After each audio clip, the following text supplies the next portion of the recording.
pretty concrete, and a will's an invitation to probate, and a trust is a bypass probate. But this is what you do. You fill this out, then you bring this into an attorney or go online and do your own trust. We've got a program that does it a lot cheaper than attorneys do, and then they have attorneys behind the scenes. But this little green book of life is step one. Put your desires down and make sure people don't fight, because we don't have pyramids anymore, Tom. They don't bury you with all your goods.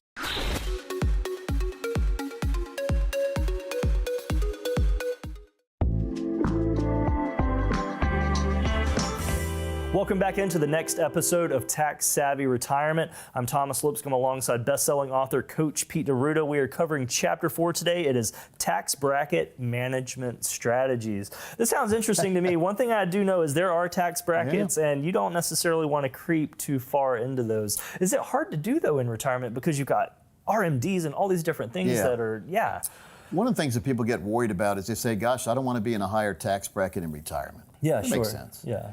But there's nothing wrong with that, by the way. That means you're making a lot of money.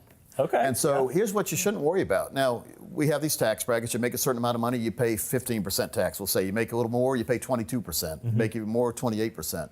But it's only on the excess. Yeah. So let's say, Coach, I can't make over $50,000 because I don't want to go into this 22% tax bracket. So, well, if you make $51,000, only $1,000 of that, well, only $1,000 of the $51,000 is going to be in the higher tax bracket. There you go. Because you pay the lower tax on until you get to the higher level. So a lot of people think that once you reach a higher bracket, it retroactively goes back and taxes you the big amount from $1. Right. That's false. And so the first thing I always tell people is stop worrying. It's not as bad as we think it is sometimes, but it's still bad. But there are some ways. Let's say you have a great stock and it's done really well, and so you have a big gain. So you're going to have capital gains tax on that when you take it out. Long term, which is good. You want long-term capital gains tax, not short-term. Short-term's a lot more. It's whatever income tax rate you're at. Long-term is 15 or 20%, a lot better deal. Okay. So you say, well, Coach, this is going to put me into a higher tax bracket. I do not want to be in that higher tax bracket. I heard you, Coach. I heard you say I'm only going to have to pay the taxes on the excess, but I don't even want to do that. Now, so let's look through your stock portfolio. I'm pretty sure you've had a loss or two, like a bad stock. Maybe you're down some. Why, yes, there's this penny stock that my broker told me about, and I've lost $10,000 in there. Oh. So you sell that, you take a $10,000 loss and go against the $10,000 gain you just made, you equaled that out. Now you're still in the low tax bracket. I like that. So there's a lot of creative ways. And so don't despair, but get a planner who's been there before and understands the tools and techniques to help you look ahead in the tax code to protect your behind from the tax man. Very important so to we do. do that. It's fun, folks. It's fun. When we turn the tables on the tax man, it gets really fun, Thomas, because it's a lot of fun to tell the tax man, well, I know you're not getting more tax this year from me. Matter of fact, you're going to give me money back or something like that. I love it. So it's about using what's available to you to put you in control. It's called tax arbitrage, and we do that every single day. 100% legal, using the rules as they exist to put you ahead of the game. Fantastic. Folks, contact Coach Pete's team at Capital Financial today. Starts with a 22-step process. All of this is behind the scenes for you. We try to make it easy. And there's no cost. No, there's no, which, by the way, is such an incredible, even you offer this even as a second opinion review. And the power behind Get a second opinion first, and then we'll tell you if you really need to get a new plan. Many times we say, hey, everything you're doing is fine. That gives you that peace of mind. We're not here to sell something. I've got Amanda and Jana, Miss Jana. Now, what about the divorce, Coachy? What if we get divorced with our money? It was old Eddie Murphy comedy routine. He said half the money's going somewhere else. We see a lot of, unfortunately, they call them silver divorces. And a lot of people get it. Like, in retirement, you go from working, so when you're working 40 hours a week, you really hardly ever see your spouse. You see him in the morning, maybe. And you see him at night for maybe dinner, or late dinner, a kiss, a good night, and then the same thing. Then on the weekends, you're doing yard work, or you're hanging out with friends, or maybe you're not spending much time together. And then you get excused from work, or you either retire or you get let go, and now you're at home 40 hours, and your spouse is there too. Maybe you see too much of each other. You go from not seeing each other at all. Well, let's even rewind even further. You go from dating all the time and loving each other to getting married and then getting jobs and then not seeing each other hardly at all for, 10, 20, 30, 40, 50 years. And now all of a sudden you're seeing each other full time again. It's a new person. It is, because you change. You change. We all change. I mean, look, even our world changes because we have 7 continents now, and they used to be one big piece of land. They're constantly separating from each other, aren't they, Jana? And so we all are. There's gravitational pull pulling us different ways. And so compromise it gets more and more valuable and important as we get further into marriage. And if you can't change together, if you can't, grow, then all of a sudden you are facing that separation or divorce. But even further than that, what if your spouse is hiding stuff from you, debt that you don't know about? That happens a lot. And it looms over you when they pass away, and you're like, how am I going to support the household? How am I going to do all this? Well, even if they haven't passed away yet, maybe you wish they did. Sometimes you start getting these collector mail all the time, like you owe this, or That's calls a whole at nother night. episode. You know, back in the day when we had one phone at home, remember one phone at home was on the wall? on the wall. And the debt collector would call. Well, if the debt collector was calling, then you could hear it because you could hear the conversation. Now we got these little cell phone things, and nobody really knows what's going on in here. We have our own private worlds. I mean, everybody has their own private world now, and so it makes it a whole lot easier to cheat if you want to, I guess, doesn't I it? suppose. Yeah. And so, and it makes it a whole lot easier to cheat, meaning spend With a lot of money, money. yes. Yeah, and so when debt collectors are calling you on your phone, here they're not calling it a hallway phone anymore. My dad used to. We weren't allowed to talk to girls when I was growing up because Dad was a college professor. He said girls were almost like Bobby Boucher would say, the devil. Oh my gosh! Did And so he Dad know would that? get mad at us, because he said, you should be studying. That's what he always funny. say. So we had one phone, and so we had to make the conversations very short. And to this day, I don't like talking on the phone because I never really talked on the phone. Yeah. Do you recommend prenup? I recommend having a conversation about it. Okay. Okay. Because that's something that, yes, financially makes a whole lot of sense. Emotionally, it's that's a minefield. isn't It could be. It could really separate you Mm-hmm. initially, like even before the wedding happens. If I want to get a prenup, but What have you been thinking about this? well, I was married before. Yep. So Who hasn't been these days? and so, Janice only married one Still time. working on my first marriage. and he had a lot of Bitcoin that I didn't know about. Wow. And he was actually buying a lot of Bitcoin with our money, joint money. So I'm like, what? You know, it was shocking to me to know about that when we got divorced. So I guess what I'm trying to say is, have the hard conversations now, Yeah. because then you find out, hey, are you compatible or not? Because if you're not willing to go through the hard conversation just to sit down face to face, if you're not grown up enough for that, then red flag. Yeah. So I guess that's the red flag. The for Bitcoin's me, interesting. I guess. assume they found that on a forensic accounting They did. dive into there. Yeah, saying, They where did did. this money go? Uh-huh. Because he thought he was being all sneaky, wasn't he? Yeah. Well, Did you get half the Bitcoin? I don't want to say exactly, but we had a lot of money in our real estate too. Nashville was up like a crazy amount, so that was nice. But I just didn't know the depths of all of it. And the forensic accounting is expensive. If you Yeah, don't they make know some how money much now. that is. So know that. Know before you get married. And I don't know if I want to get a prenup. I feel like I trust Ryan 100%. But if you get married without a prenup, is what you have before you get married yours? Yeah, if you get married without a the- prenup, you usually, if you're bringing it into the wedding, Okay. Marriage, it should be yours. But Okay. again, I would outline it. It doesn't have to be a prenup, and I'm not an attorney, by the way. Yeah. But I would write down type something out saying, Okay. we're entering this marriage at this date, and before I met you, I accumulated this. So Yeah. I'm bringing this in, and you had this, and you're bringing this into the marriage. If we leave each other in the future, divorce. Yeah.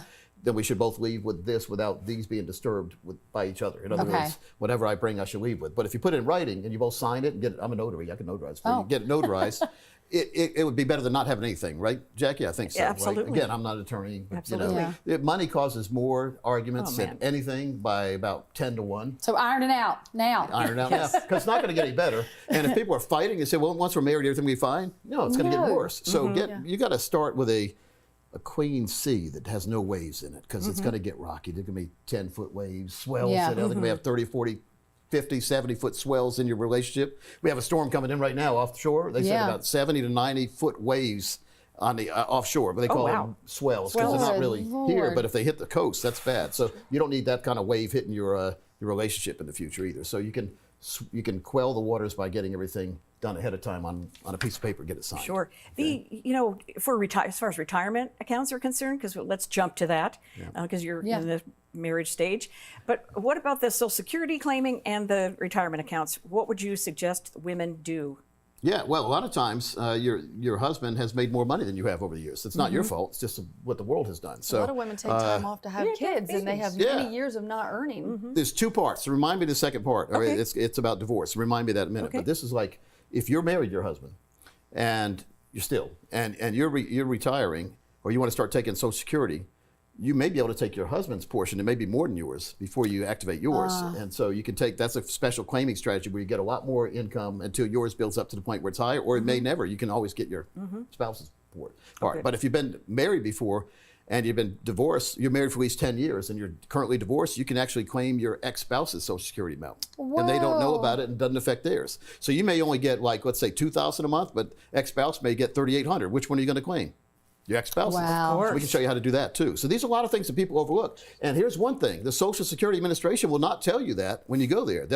All their job is to make sure that you fill your paperwork out. They can't give you any advice. So we give advice before you go make that decision, Social Security wise. So that's a big one. That's a huge one. It's a big one. So Costs me a it's lot of best money. to get in to talk to a Get planner. a claiming strategy, yeah. Well, Yes. Anytime. I mean, I think it's good to have a financial advisor on call anyway. But I mean, once a year you should meet with your advisor and go through what changed in a year. Sure. Well, this is a big change when you get ready to retire. So then there's the need for a big meeting. If you don't have an advisor yet, sort of like not going to the dentist for years and years and years. Boy, and there's your tooth is starting to hurt. Oh, boy. Well, getting close to retirement, just picture your financial teeth are starting to hurt. You need to go meet with them. And I promise we're not going to do any drilling. Good. That's good. Boy, do I wish I would have known this stuff when I was I married, know. because I got divorced during the CDs, with splitting up the CD.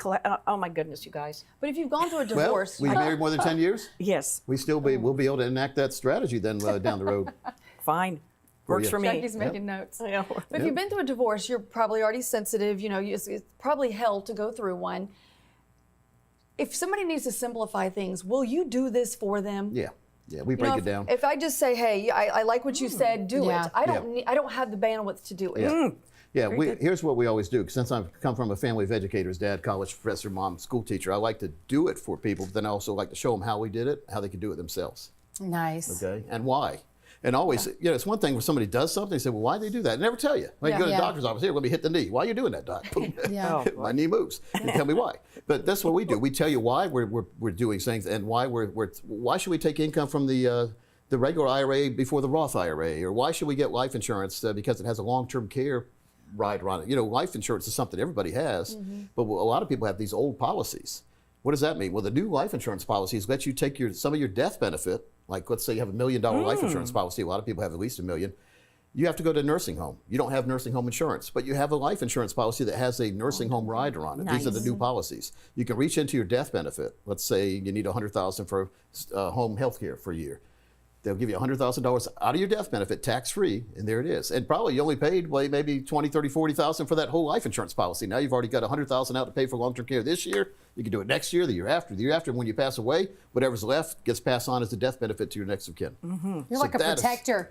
You're Wow. like Coach Pete to the scene. Well, it really makes a lot of sense because long-term care, you guys haven't talked about it, but you guys are gonna spend more. Well, you can't really say this, but women are going to spend more time in long-term care facilities than Coach Pete is because, again, us guys don't live as long. But both my wife's grandmothers were in long-term care facilities for 5 years or longer. I want a nice rest home, so I'm planning to You get that life buckle insurance. down. Yeah, because long-term care insurance is way overpriced and Yes. it's nowhere near as good as having a life insurance policy, which you need anyway. They can never raise the rates on you. They can never kick you out. And it's always there. It's a permanent policy. It doesn't go away once you get it. And it doesn't have a rate increase. That's beautiful. That's Nice. really beautiful on that. So anyway, there's a lot of different things we can Yes. do. But the most important thing is, we started this talking about divorce. You're not alone, even if you are alone, don't have a spouse anymore. We're always here to help you. And so you never want to feel like you're alone. And your finances don't need to be an enemy. They need to be an ally. And we can show you how to make your finances work for you. Like we're talking about the right way to file Social Security, the right way to buy life insurance, the right way to get that retirement income put together.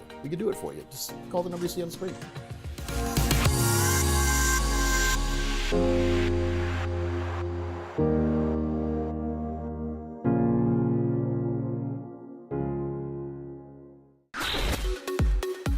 So the Gallup reports that 61% of Americans fear outliving their income is worse than dying early. It is. And so I wrote about this. I've got a pocketbook series. So 6 different books like this. This is number 4. This is tactics. And one of the tactics is to make sure that you have an account set up or 2 or 3 accounts that are going to make sure to give you that financial fill-up strategy. It's one thing to ask a broker, hey, is my retirement safe? And of course, they're going to say yes, because they don't want your money to leave. If your money leaves, so does their commissions or their money under management fee. So we need to have some of our money that's isolated from financial termites, I call them. Those are unnecessary risk, fees, and commissions coming out of your accounts. And we can do that with the insurance industry has stepped forward to give you lifetime guaranteed income accounts. And if you don't have one, you really need one, Tom.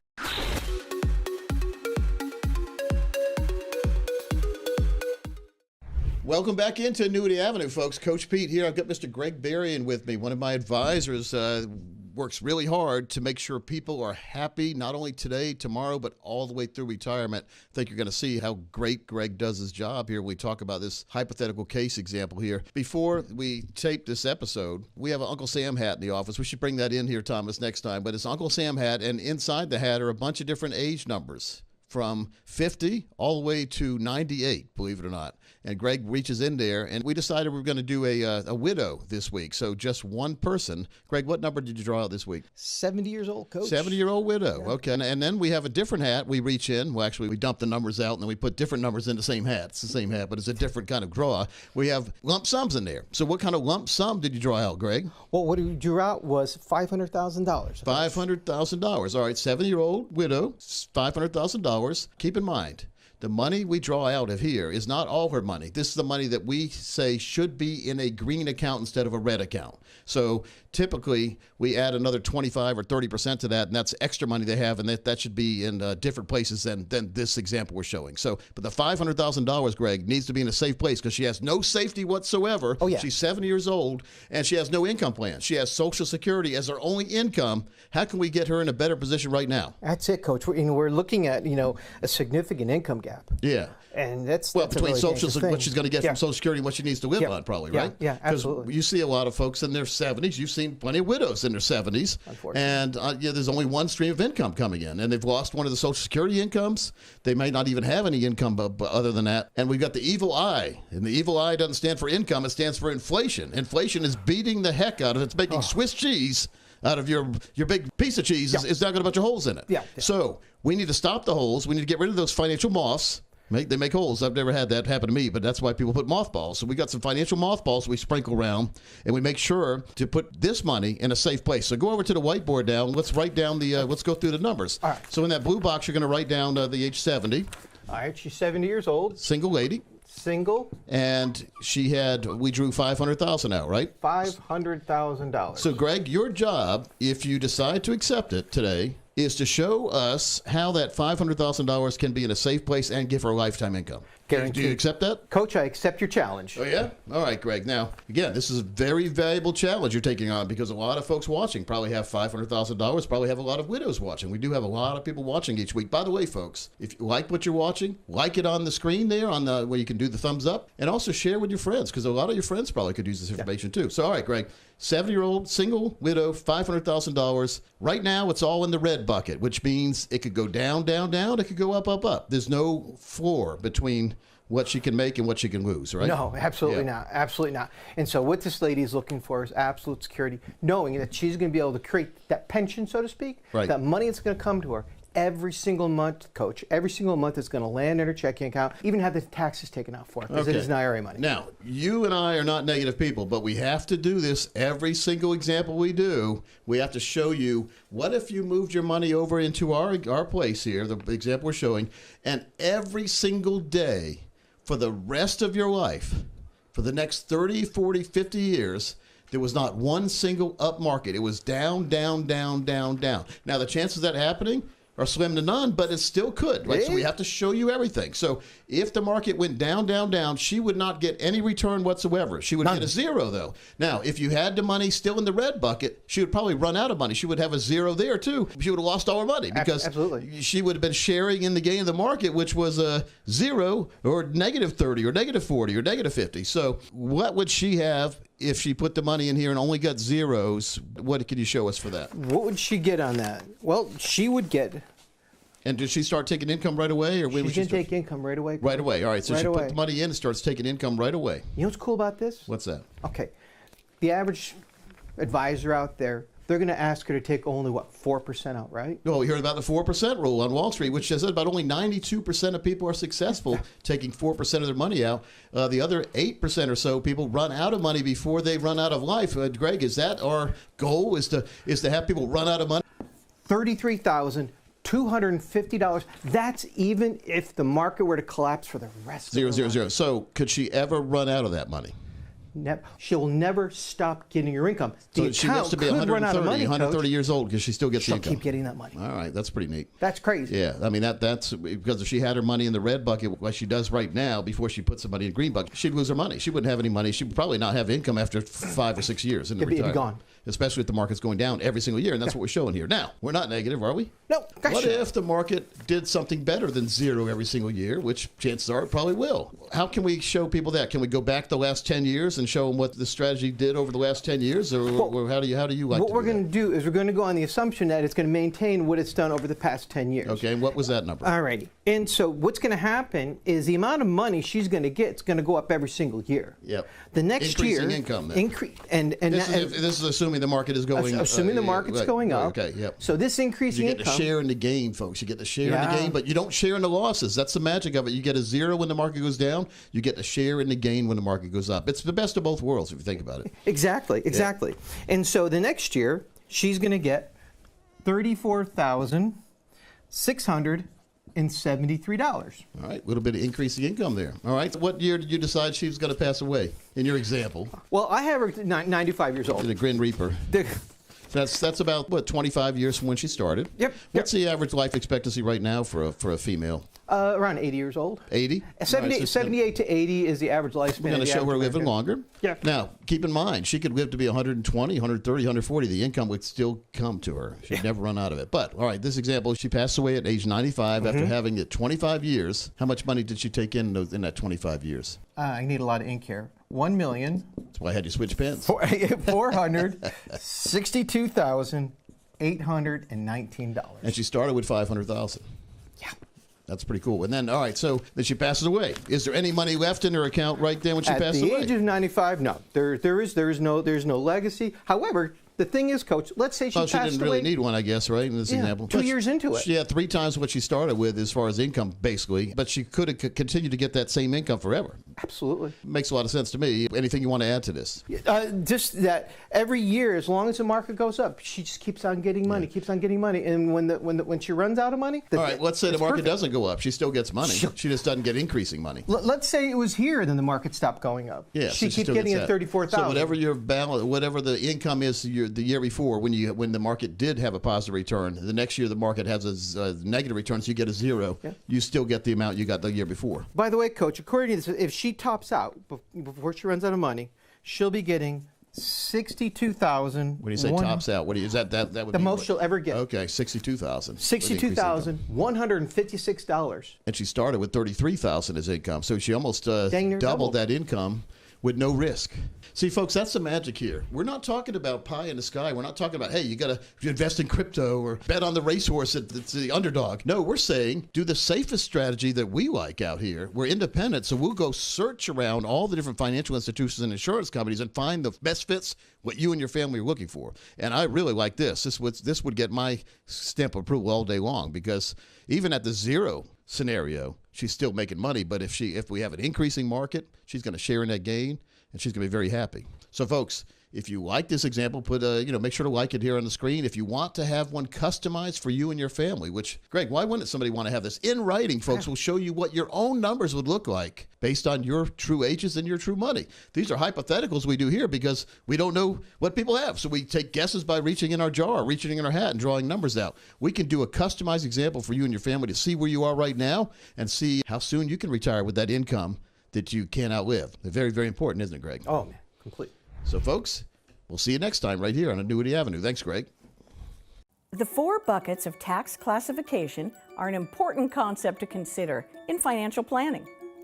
These buckets help you understand how different types of income are taxed, which is crucial when planning for retirement or optimizing your investments. It's essential to understand why knowing the tax implications of each bucket matters when you're planning for retirement or making investment decisions. The tax treatment of your income can significantly affect your net returns and retirement security. We have taxable bucket. That's paycheck bucket. You earn money, you have to pay tax on it. Then we have tax deferred.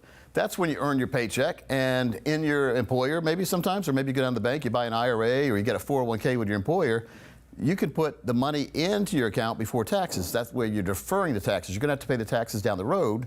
The big problem I have here is, yes, you get a nice little deferral. You don't have to pay tax on whatever money you put in an IRA or 401k at that time. But when you take the money out, not only do you have to pay tax on what you put into the 401k or IRA, you also have to pay tax on the gain. That's an invisible tax, and that's a tax time bomb, because we have no idea. If you have a great gain, you have a great amount of taxes. That's not fun, is it? So those are the two buckets here when we talk about paycheck. Then we have a tax-free bucket. That's if your employer, a lot of times, they'll offer you a Roth IRA option. So the Roth IRA, you can put the money in the Roth, but you can't deduct it from your tax return. In other words, if you put $3,000 into a regular IRA, you could deduct your taxable income by $3,000. So $60,000 salary down to $57,000 salary for tax purposes. But if you put that money in a Roth, the $60,000 salary, you still owe $60,000. You still have to pay tax on $60,000. But the beauty of the Roth is now it builds and builds and builds, and when you take the money out, you don't pay tax on any of it. Not the money you put in and not the gain. So big thing. So putting money into that Roth IRA is sort of like being a farmer and you're sitting on your farm one day and you see a big IRS vehicle, one of those black SUVs, you know, the big government employees get out, four of them get out with their sunglasses on, look like Will Smith should be a Men in Black kind of guys. And they say, we're from the IRS. We're going to give you an offer that you have to decide today. We're going to honor it forever. We're either going to tax you on the seeds you're putting in the ground today, and we're never going to come back at harvest time. Year after year, we're not going to appear. We're never going to tax you on the harvest. Or we'll leave you alone today. Matter of fact, we'll give you a break today. We're not going to tax you on the seeds, but we're going to come back every year at harvest time, and we're going to tax you on everything you've gained from that harvest. Which choice would you do? The Roth IRA. You pay the guys one time, you pay the tax, you never have to see them again. Now, those are the three tax qualifications. And then we have tax-free times two. That's utilizing the life insurance industry, who has special provisions built into the IRS code to give you tax-free income, tax-free death benefit, and in many cases, tax-free long-term care payments. That's a life insurance policy. Specialized life insurance is not, they're not all the same, folks. So if you have a current life insurance policy, get that reviewed to make sure you have that tax-free times two that has those three main benefits: tax-free income, tax-free death, but most importantly, tax-free long-term care. You can use some of your death benefit. Let's say you have $1 million policy and you have to go to a nursing home. You need $80,000. You call the life insurance company, say, I would like to take $80,000 out of my $1 million death benefit. Please send it to me. Don't tax it because it's tax-free, and I'm going to use that to pay for my nursing home. Folks, you don't need a long-term care policy anymore if you have these specialized tax-free times two accounts. Learn about it, if nothing else. You and your financial advisor should be exploring how diversifying across these four tax buckets can impact your overall financial strategy. Spreading your assets among different tax treatments can help manage risk and potentially improve your long-term outcomes. Knowing the four tax buckets is important. Diversifying amongst them, using them, in other words, very important. So we're all going to have to pay taxes. So we're going to use that tax bucket. Some money's going to have to pay tax on it. You want to pay tax because you don't want to end up in tax court or tax jail. All right. So then the IRA option will help you build up an IRA. That's a retirement account. So that's money for your retirement. Now, the Roth option there, the tax-free Roth option, gives you a tax-free retirement income to go along with your taxable income. Now, we help people. This is called tax harvesting. We decide where to take the money out in retirement to have the less taxable options for you. So you're going to have to pay tax. And then we say, well, gosh, buckets together give you the total financial plan and keeps retirement worry-free forever, not only for you, but your spouse and your next of kin, who will inherit a tax-free windfall. You've had a great life. Your goal was to make sure your kids and grandkids were fine after you. You did, but you want to make sure you had a great life, so we call it a spend and leave plan. You start with a certain amount of money in a lump sum in all these four accounts, and the goal is for you to have a great life and your spouse to have a great life, but when you pass away, an amount equal to or greater than you started with will pass on to your children and grandchildren tax-free. That's using true diversification, not only in the market, but in the tax code. Diversification, not only in the market, but in the tax code. Understanding these tax buckets is a key element in crafting a smart, tax-efficient strategy for your retirement and investments. If you're looking for tailored advice on managing your tax strategy and enhancing your financial plan, Our team is here to help. Coach Pete and the team at Capital Financial are ready to offer tips and strategies to get you where you want to be in retirement. Take advantage of the no-cost, no-obligation financial review to understand the ins and outs of your retirement plan. A customized plan based on your wants and needs. Contact us today. Also, be sure to like this video and subscribe to this channel for more retirement help.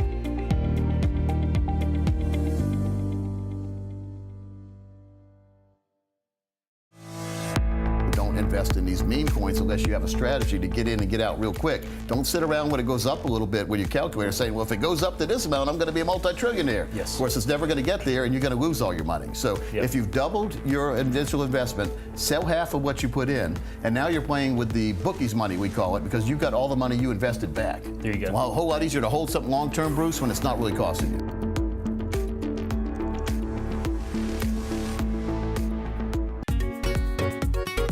What can happen if you miss a required minimum distribution?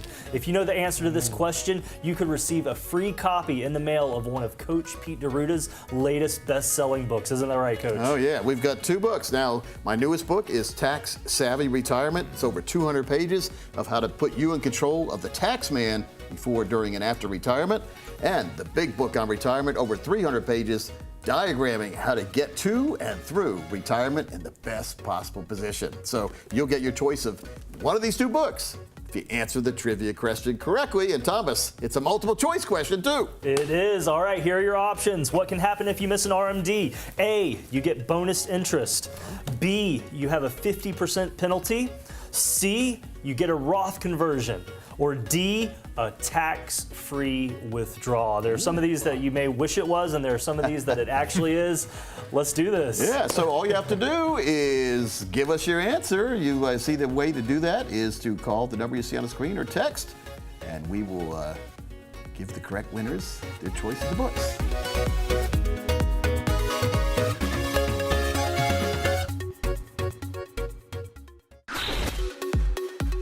You know, I tell people all the time, you're not getting any younger. You don't get to take any of it with you. Right. And if you think about that, it means you are supposed to spend money. But there's a lot of people who can't go into their assets to spend. They just, because, well, what if I need it? What if I live too long? What if? And so then they end up living this suboptimal retirement. And if they can get these streams of income that they can feel confident in spending, they can actually have a better retirement. Yeah, we call it a financial fill-up strategy. And if you remember back in the day, you'd go to the gas station, you'd go to the pump, and you'd go over a thing, it would go ding, ding. And they would run out. Back in the day, they'd run out and they'd change the oil, they'd check the oil for you, they'd clean the windshields, and they'd fill your car up. What about, why can't we have that in retirement? Why can't we pull into us, or have it automatically sent to us, a check every year? Have that financial fill-up strategy put you in financial cruise control.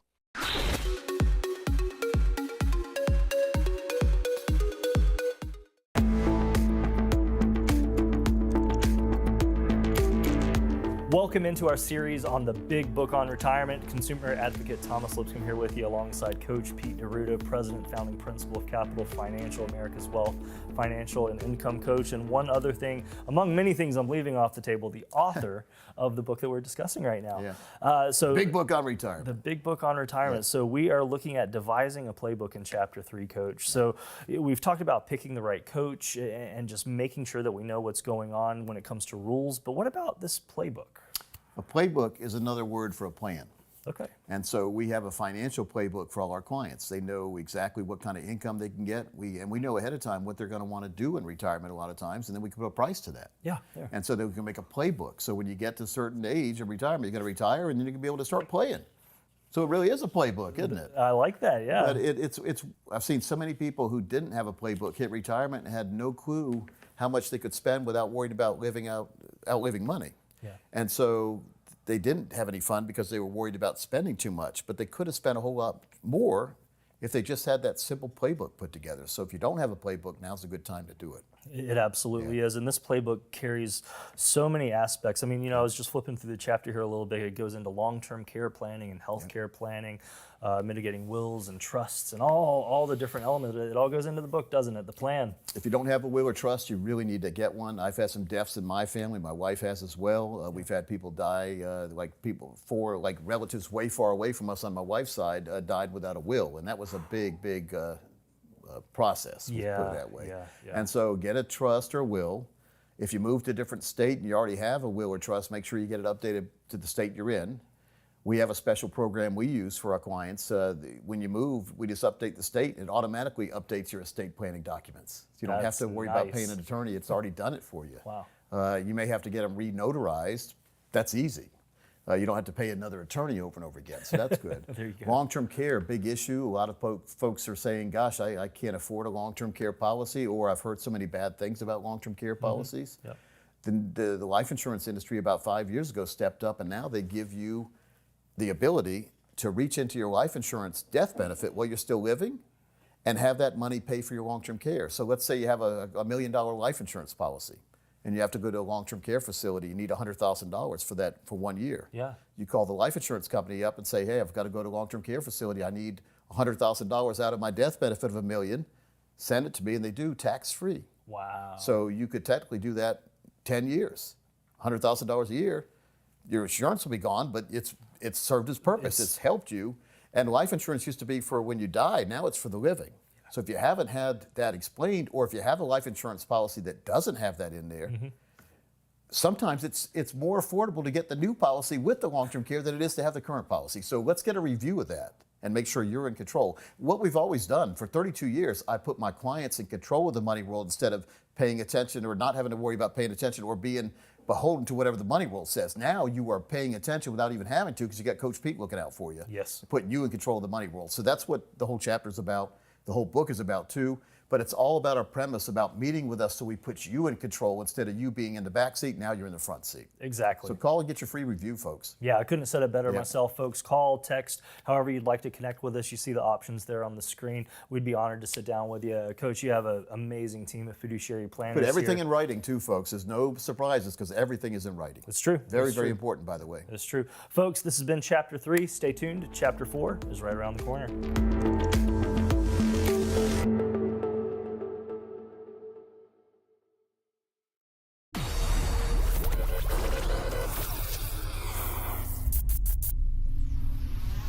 Thomas, what do we do on our show? We define our terms. Yes. What is CES? Oh, please don't. Joe, can you help me? Consumer Electronics Show, Thomas. That's right. That's absolutely right. Consumer Electronics Show, where they show all the neat stuff that's coming up that you can't afford. Yeah, exactly. Joe, how was the event? Was it worthwhile attending? The event was eye-opening, and I thoroughly enjoyed it. Saw a lot of cool stuff. I mean, just like you said, stuff that's not available yet but is coming. And got to play with a few gadgets, and some of the things. And of course, I won't get into it just yet. But some of the stuff that I just walked out of the SEC or CES show and said, you know what? I understand AI now much better. Yeah, right now it's just basically a Google on steroids. Yeah. Is what AI is for most people. But what do you see AI becoming here in the next, let's say, 5 years and a decade? Well, I see it really being a game changer. When you look back at the internet, and when the internet came out, it gave such usability. It gave companies a way to scale, and you see companies today coming online. I kind of like to look at it like Starbucks. Those are what I call atom companies. Those are companies that have to have thousands of stores to service millions of customers, right? Mm-hmm. Well, today, AI, you're able to deploy very, very sophisticated software using a cloud base, and companies are able to scale like nothing you've ever seen. I mean, they can go to these billion-dollar valuations literally in a very, very short period of time. And just to hear about what AI is becoming and what it is, it just opened my eyes. This year was fantastic. So when you're a startup company, one of the main problems is finding enough people to help you get to become a big company. So I think AI can eliminate that need for a lot of employees, can it? Absolutely. And, when you look at steering wheel disappears, the foot pedals disappear, and this thing takes you to where you're going. And it was absolutely my joy. Keeps user error from happening. That reminds me of the movie iRobot. For me to do the test ride, I'd love to have done it, but it was in the hotel. You could get in it. You could check it all out. It was amazing. Yeah. Now, NVIDIA had probably a big display too, right? Because they're a big AI company with the chips. Oh, yeah. Yeah, they had, some of their servers out there. They had some of their robots. They They had some video of futuristic goals that they're pressing toward, and just a huge display. What really surprised you, like you weren't expecting to see at CES this year? Obviously AI was going to be there, no doubt. Yep. But probably the thing that it wasn't, so I guess it wasn't so much of what I saw, it was the impression that I took away. And it was like embracing AI as more of a platform that you put in your business, that you put to work in your life. That was probably the greatest thing that I took away. Probably the coolest things that I saw was the RoboCar. That was off the chart. A lot of the smart glasses. I don't know if you've ever tried those, but the smart glasses, especially if I was a retiree, I'm 52. The smart glasses is going to be a game changer. If I was a retiree, 60, 65, I tell you right now, I would 100% get these smart glasses because they're freaking amazing. I don't know if you've ever tried any. I bought them twice and never used them. Right? I got the first generation, and then I just got this. I didn't buy the second one. I got it as a gift on Christmas time, but I haven't ever used them. But I have seen online there are some non-name brand smart glasses. You get these ads on Facebook all the time. One would translate for you. One would tape every single minute of your day, just in case you forgot what was going on. Which again is good for people as we get older. We forget things. Yeah, so you can't say you don't remember anymore. You just look at it through the glasses and say, hey, remind me of what this looks like. I was going to say another thing I saw that was good because I brush my teeth. I know it's kind of corny, but I brush my teeth, I floss, but I hate doing it. But I still do it 2 times a day. And they had toothbrushes there that you were able to brush and floss at the same time.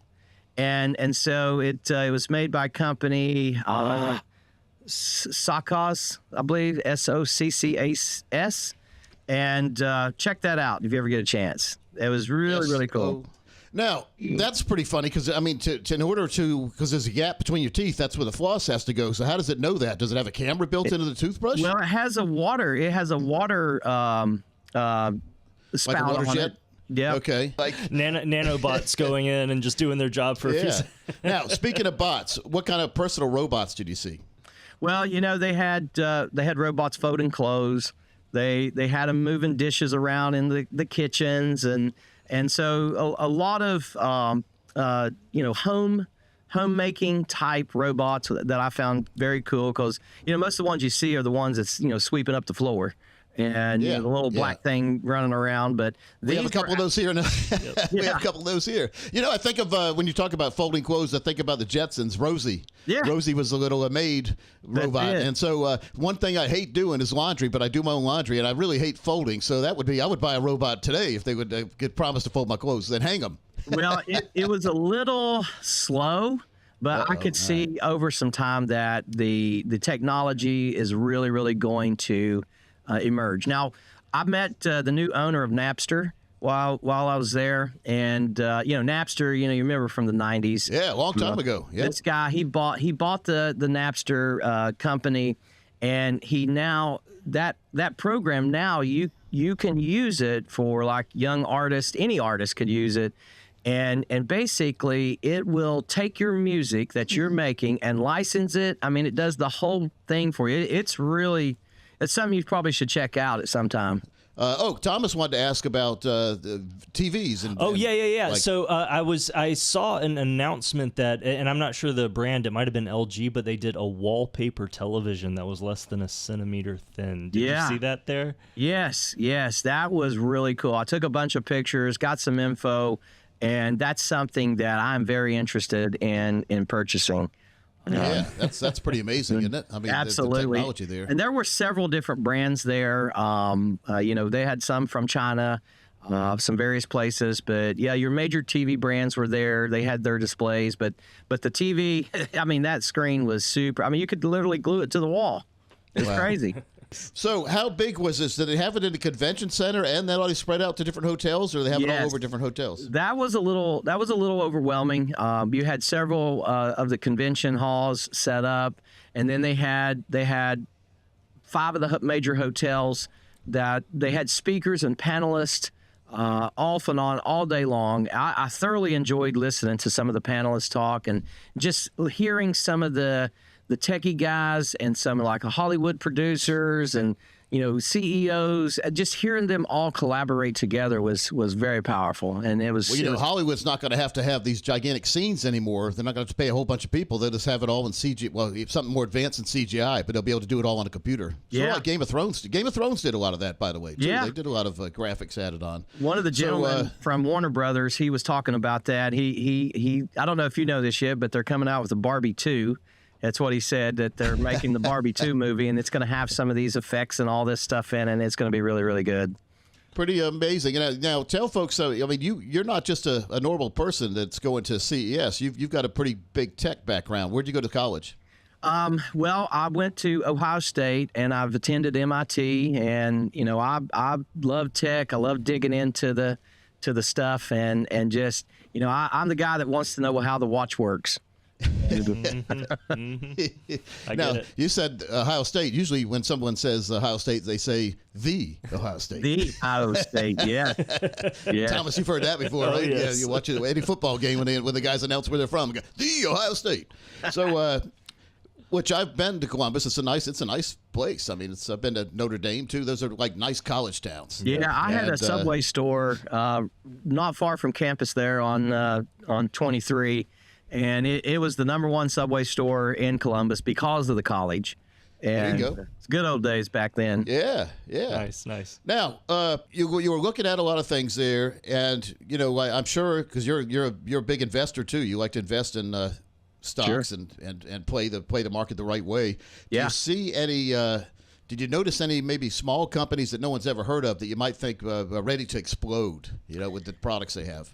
The one thing that I'm looking for when I'm looking for these types of investments, I'm looking for people that have big vision and then that are looking to be a disruptor. You take Elon Musk, his goal is to colonize Mars. I mean, that's just like way up there. And, these companies, fortunately, when you aim high, that you might not hit the stars, but you're going to get into the atmosphere of space, and that's what, when you're looking at these companies, seeing the technology and hearing their ambitions, do they have an open architecture that you could see this company really making some waves? I would say a recent example of that is NVIDIA. We just had a clip on our show recently where the president was talking about, because we provide the chips to everybody, they're that foundational structure. Yes. Yeah. Well, that's important to get those kind of companies, but then also the ones that no one's heard of yet, and then all of a sudden everyone hears about, but it's too late to get in almost. So true. So true. It's the meteoric rise, they call it. So what was your favorite interactive display? Because, a lot of these companies spend millions sometimes on their displays. Well, one of the displays that really caught my attention was they had a display there where they had an omnidirectional treadmill. And there was a guy that was in the VR suit, and basically he was in Ready Player One total. I mean, he had the whole getup, and they had a bunch of demonstrations going on, lots of people in those suits, and I was watching what they were seeing in the TV, and I thought, oh my God, gaming is coming it has came a long way, and this is the evolution of the gaming industry right here. When you think about gaming growing up, it was the fat kid that would just sit inside and play and sit in front of the TV. But now you have interactive gaming where you can get in shape by playing games. And that makes sense. I told Thomas, and Jose, you probably heard this too. Back in the day, I played a game called Halo. Oh, yeah. Halo was on, I had the Xbox back then. Me and too. my rule back then, and my bedroom was underneath my workout room, so my wife would hear me because I'd start playing the game like at 12 at night and go all the way. But my rule was I had to ride the exercise bike while I was playing Halo. Nice. So it was funny. Nice. So when I started being chased, I would pedal faster, even though it had nothing to do with the game. But I was in really good shape, so I made myself work out to play the game. But now you're going to have to work out to play the games, because if not, you're going to get killed too easy on the game. One thing that did stand out too, that I don't know, I just never had thought of this, but listening to a lot of the CEOs of these different companies speak, and some of the producers at Hollywood, they are bringing influencers out now and allowing them to stream from the TV set They're bringing them into these companies and allowing them to stream to their audiences. And that's how these movies, they clearly said it, that's how these movies go through these huge ticket sales prior, as the movie's coming out, because they let these streamers are coming in. And I thought that was very, very interesting. You have to build the excitement because Yeah. back in the day, they would wait maybe 6 months before a movie would come out. You started hearing about it, then you started seeing advertisements on TV. But it would be like a 6-month runway into the movie. Nowadays, the movies don't even go to this theater a lot of times. They come right to Netflix or Amazon or something like that. So everything's changing, and influencers are becoming a big part of that. Oh, too. big part. I was very impressed with that. One word I'll drop in there for you is agentic AI. It's something that you probably want to get to know better. That's going to probably be a $1 trillion industry before you know it. And that's something to really, explore, find companies that are focused on agentic type of AI. That's going to be your autonomous type AI. And that's going to be the big thing here down the road. So AI without you having to be around, I guess. That's right? exactly without you it. having to pilot it. Okay. The self-driving car, for example, would be agentic AI. Okay. What about? Yeah, that's what we always hear about self-driving car. What else could we like? What other? You think it'd be self-driving planes down the road? Oh boy, you get on a plane, there's no pilot up there. I'm sure that'll eventually be the case. I don't want to be that first few guys that get in there and Anything else that excited you during the show? I just going through and just seeing the technology, seeing the massage chairs, that was pretty exciting because now they've got them where they'll stretch your whole body out. And so that was pretty nice. Really just being overwhelmed is probably the word. You can only see so many things before your brain's like, oh yeah. But there was so many cool things. There was a couple. I'll tell you something that I saw that was really interesting, and you may have seen these before, and you may not. They had crafts there that are full size, and you can put 1 or 2 people in and fly them around. It's a giant drone that you can fly your body around in. Like I could get in, I could buy this thing, get in it here at my house, and fly on the other side of town to my buddy's house. And that would come in handy in New York City where they have a lot of traffic, wouldn't it? You just fly over the traffic. I couldn't believe what I was seeing. When I was looking, I was like, wow, either I'm behind on my knowledge here or this is new. And so do you get in it like I remember Orville and Wilbur Wright? They would get in there like pretty much. Like Superman. Is that what you need? Is it big enough? It's a big drone then. It's a big drone. It's got big blades on it, and I'm sure it has some limitations, but you can literally get in this thing and fly over to your buddy's house. Got to make sure you don't cut somebody's head off with those blades too, right? Oh yeah, Them blades were no joke. They were huge. What is it? Battery powered, I guess, right? Yeah. So, did it have new battery technology coming out? Did you see anything like that? Because that's always a big thing. Sodium batteries. I didn't see very much on that. I'm sure it was there because obviously the battery is powering all of our stuff. We want better and better.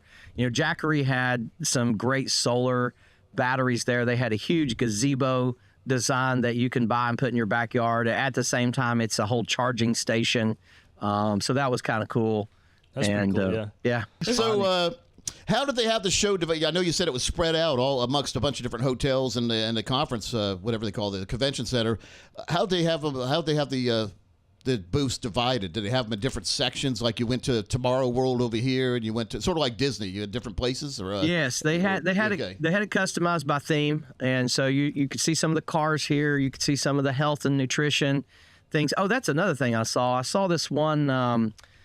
Workout gym. It's called Monster Gym, I believe was the name of Gym Monster. That's the name of it. Okay. And this is the granddaddy of home fitness. It's a very small thing that you can literally fold up, but it's got the technology built into it. It's like having 200-300 pound weights that you can bench press, you can do all kinds of stuff, and this whole thing just folds out, and it was made really, really well. I was like, wow. But when you're done, you just literally fold it up, and it's like hardly That's amazing. anything. So what innovation made you say, why hasn't this existed before? I would say the drone was probably I was like, wow, I'm surprised it's kind of taken this long, because drones has been out for a long, long time. Oh yeah. And and again, I may just be behind in that area, but when I saw that, I was just like, wow. The gaming, I'll tell you, the gaming came a long, long way. Just seeing those people in the full gear, I can't remember the name of what you call that, but just seeing the folks in the VR glasses and the suits, and then watching them play the game on the TV, it was just amazing. All right, 2 more points and then I'll let you go. But I mean, your phone, I've always told Thomas, there's going to come a time where we're not carrying our phone around all the time. I mean, it's a burden a lot. But I have my credit cards in here too, so this is my wallet basically. But Yeah. I mean, is there going to come a time where you don't have to have a phone, but you can still have all the functionality you have with the phone right now? I think so. I think eventually you're going to have some type of futuristic device that, whether that's a band you put around your wrist, and it has a small projection that when you hit the button, it kind of pops up, and you got everything kind of almost in the air. Yep. I did see a phone there, though, that was really, really amazing. It was a very, very thin phone that it was like a trifold. It folded out, and it was the size of an iPad. And it was big, but then when you folded it back up, it was basically like this iPhone I got right here.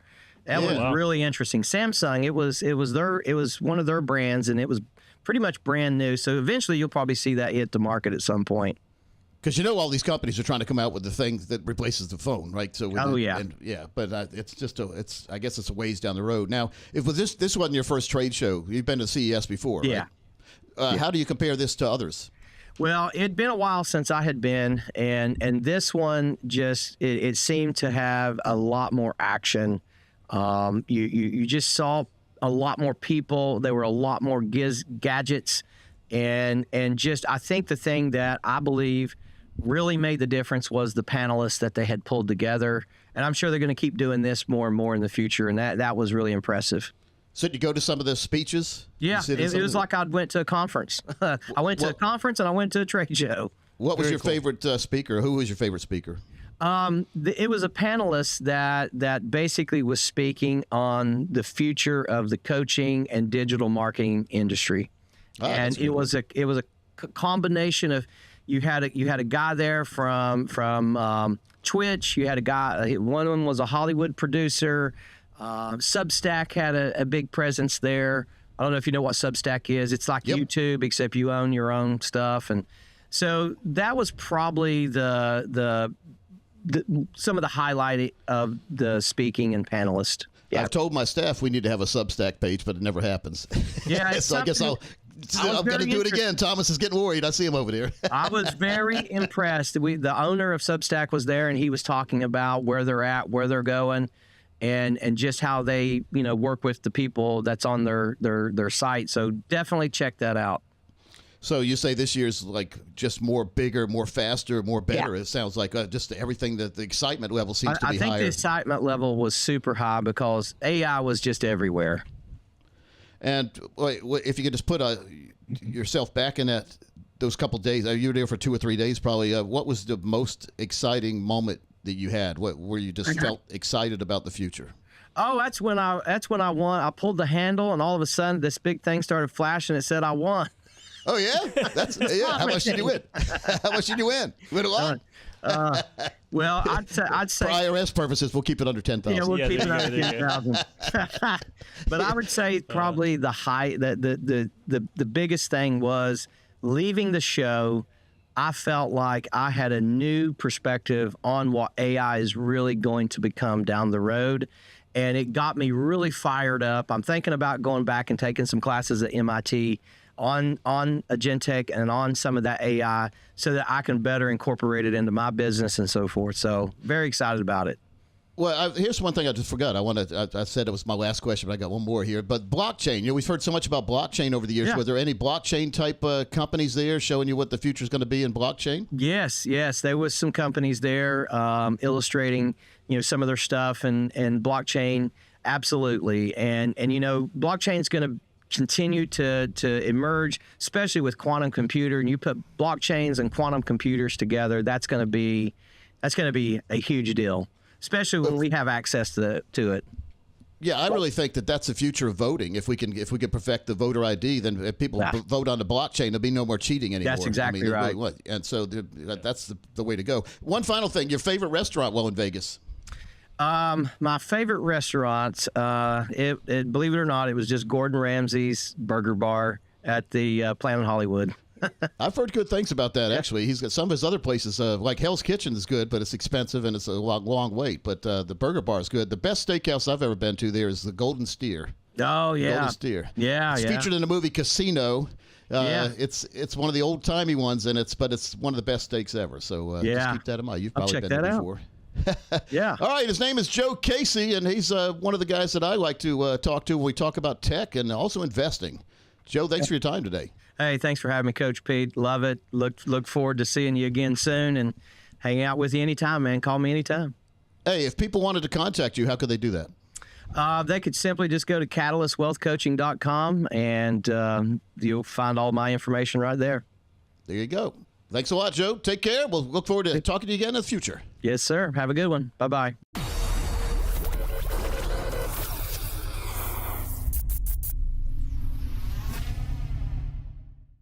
Hey, I'm Coach Pete D'Arruda, president of Capital Financial. Folks, the financial world is very... Insurance is, what's the phone number? Insurance is, what's the phone number of the life insurance company? The problem is my father passed away this year, and this came in handy because he actually did fill some of this out before he passed away.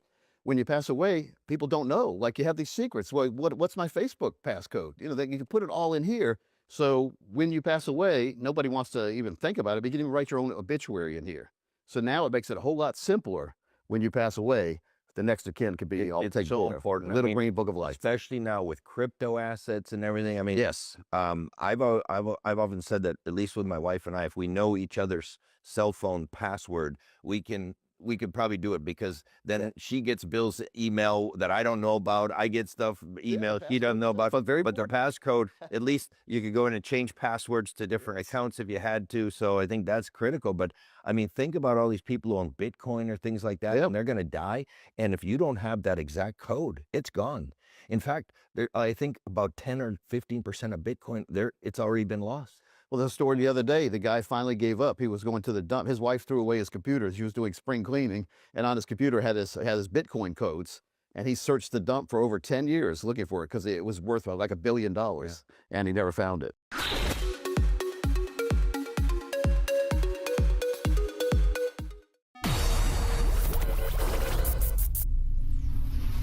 If you were a farmer, and I've used this analogy before, and you had a field, and you were out in your field, you were planting corn seeds that day, and you look into the entrance of the farm, you see a big dust cloud coming, and it's 3 big SUVs pulling up into your yard, and they get out of the farmhouse, and 3 guys get out of each one of those with sunglasses on, looking like Men in Black. And they say, Mr. Farmer, we're going to give you a choice today, and this is going to be a lifetime choice, and you better think about it. And they say, we're either going to tax you today on the corn, there's little corn niblets you're putting in the ground. We're going to tax you on that little bag of corn niblets, and we're going to leave forever. Or we're going to not tax you today. You don't have to pay tax today, Mr. Farmer. You get a great day, you're not going to pay tax. But we're going to be back every single year that you harvest and tax you on every ear of corn forever. As the farmer, which one would you take? Well, you know what the average American is doing? They're saying, oh, thanks for the choice, Mr. IRS. We would gladly not pay taxes today. We'll see you every single harvest season forever.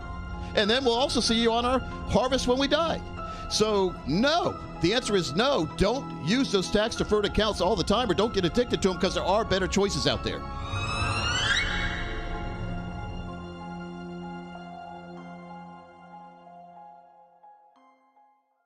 So let's talk about healthcare, because between healthcare, Medicare, and healthcare long-term care, there's a lot of risk for seniors, because, you know, every person I know now, I play a lot of golf with a lot of seniors. You do a great job playing golf, by the way. Everybody's got a condition or a situation. Yeah. Well, it happens. And so one thing we can't plan for is the unexpected. But we have to have money put aside for those unplanned events. It's called emergency account or whatever, or liquid money. And so if you lock all your money away, if you're putting it all in these stocks that you're hoping are going to one day go way up and they're not, you feel like you're captive to your investments. Like I've talked to a lot of millionaires, but they have all their money tied up. They don't feel like they're millionaires at all. So it's about having financial freedom. And if you set your portfolio up the right way, Tom, like you've done, you can feel financial freedom. I can tell by looking at you, you feel financial free. Yeah, I mean, I'm not just talking the talk, I'm walking the walk. Right. And I'm out there every day and play golf 4 to 5 days a week. I still pickleball 2 days a week. I mean, I'm taking it serious. My wife and I are going on Viking cruise from Budapest to Amsterdam. That's what retirement's supposed to be about. Having fun. Is having fun. And that's what I'm doing.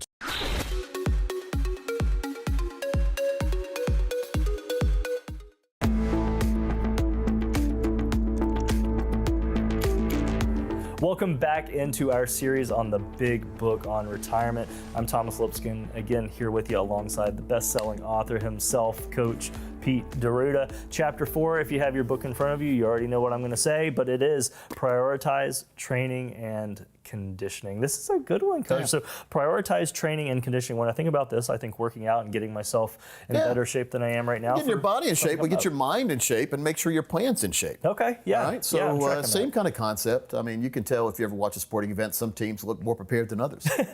It's true. So that's a good thing. Now, preparing for a sport, you may run, you may do some cardio, then you may want to work on your lift weights, these kind of things. What about retirement? You've got top 10 ways to prepare for retirement here. So this is basically that training regiment for retirement. Yeah, one is to familiarize yourself with your Social Security benefits or have a planner who can tell you the best options to take.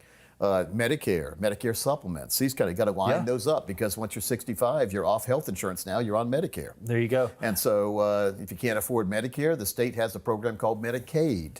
And we've heard some people brag about how they had some advisor talked them into spending down all their money. In other words, giving their money away, retitling it in their kids' names or whatever, getting themselves down. It looks like they don't have much money so they can go qualify for Medicaid, which the state takes care of you. The problem, there's a lot of problems here. If you do that, the government can go back 5 years and saw you move money on purpose. You can get in trouble for that. Yeah. And do you really want the government to decide where they're going to put you? If you're on Medicaid, you have no control about what facilities you go to. And they're not going to be, many times they're not going to be the best. Right. But if it's better for folks that don't have any other option, it's good, but it shouldn't be abused. Let's say you retitle all your assets in your son's name and he decides to get married. So now half the assets are belonging to his wife now, your daughter-in-law. Let's say they get a divorce and she leaves, half your money goes with her. Oh, no. So be very careful. Or let's say leave it all in your son's name and he's driving down, let's say Highway 40 and he's not paying attention. He rear-ends somebody and kills somebody. They could sue him for all the money he has, which is your money. It's all gone. That's true. So be very careful about trying to play these games. But that's just one thing. Social Security, Medicare, Medicaid, what else we have? So there's a lot going on here. And I think the main one that I want to focus on is actually the very last one. And that's ask the right questions. Oh, yeah. Well, a lot of people are afraid to ask questions to begin with. Don't be afraid to ask questions, and don't be afraid to ask for the answers in writing, by the way. Good. We give all our answers in writing because someone can say anything, and then they can deny they said anything if you don't have it in writing. Yes. So make sure you get it in writing. It shouldn't be confrontational anyway. We are here to help you. We want to make sure that you have the best retirement possible, and any planner should do that too. So every decision we make is in your favor. That's the definition in my mind of a fiduciary. Yes. Always doing what's best for you. If we benefit, so we explain when we benefit, but we can't take commissions out of your money, number one, as a fiduciary. So if you have somebody taking commissions out of your money, they're not a real fiduciary. Yeah, I love that. So again, the more money you can keep for yourself, the more money you're going to have later, and the more you can understand fees and commissions and eliminate those. We call those financial termites. You're in control now instead of the termites. Yeah, that's great. We do it all for you, and we explain it in the book, and then we can explain it in person if you'd like to meet with a planning team at no cost. The information's on your bookmark, or you can see the number on the screen. It's amazing that you do it at no cost because there's so much value behind this. But folks, make sure you are asking the right questions. I think as you've head through the first few chapters of this book, you'll see that it's all about preparing, conditioning, getting that plan in place, and we're going to get into even more detail later on. But make sure you're asking the right questions. Contact Coach Pete and the team today. You see the numbers and information on your screen. Get that total retirement income plan. We say be prepared, not surprised.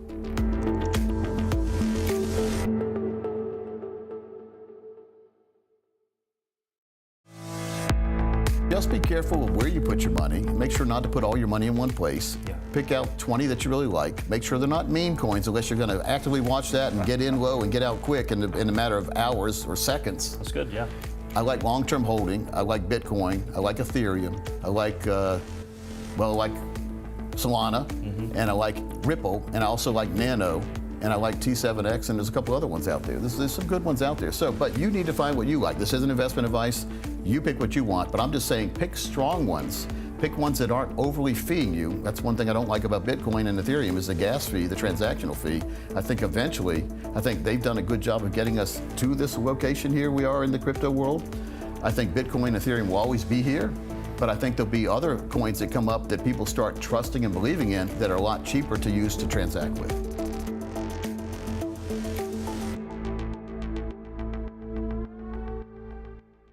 Hey, I'm Coach Pete DeRuda, president of Capital Financial. Folks, the financial world is very, very confusing. That's why we put together a series of educational videos called webinars. You can see them at any time by signing up at CoachPete.com. We'll see you there.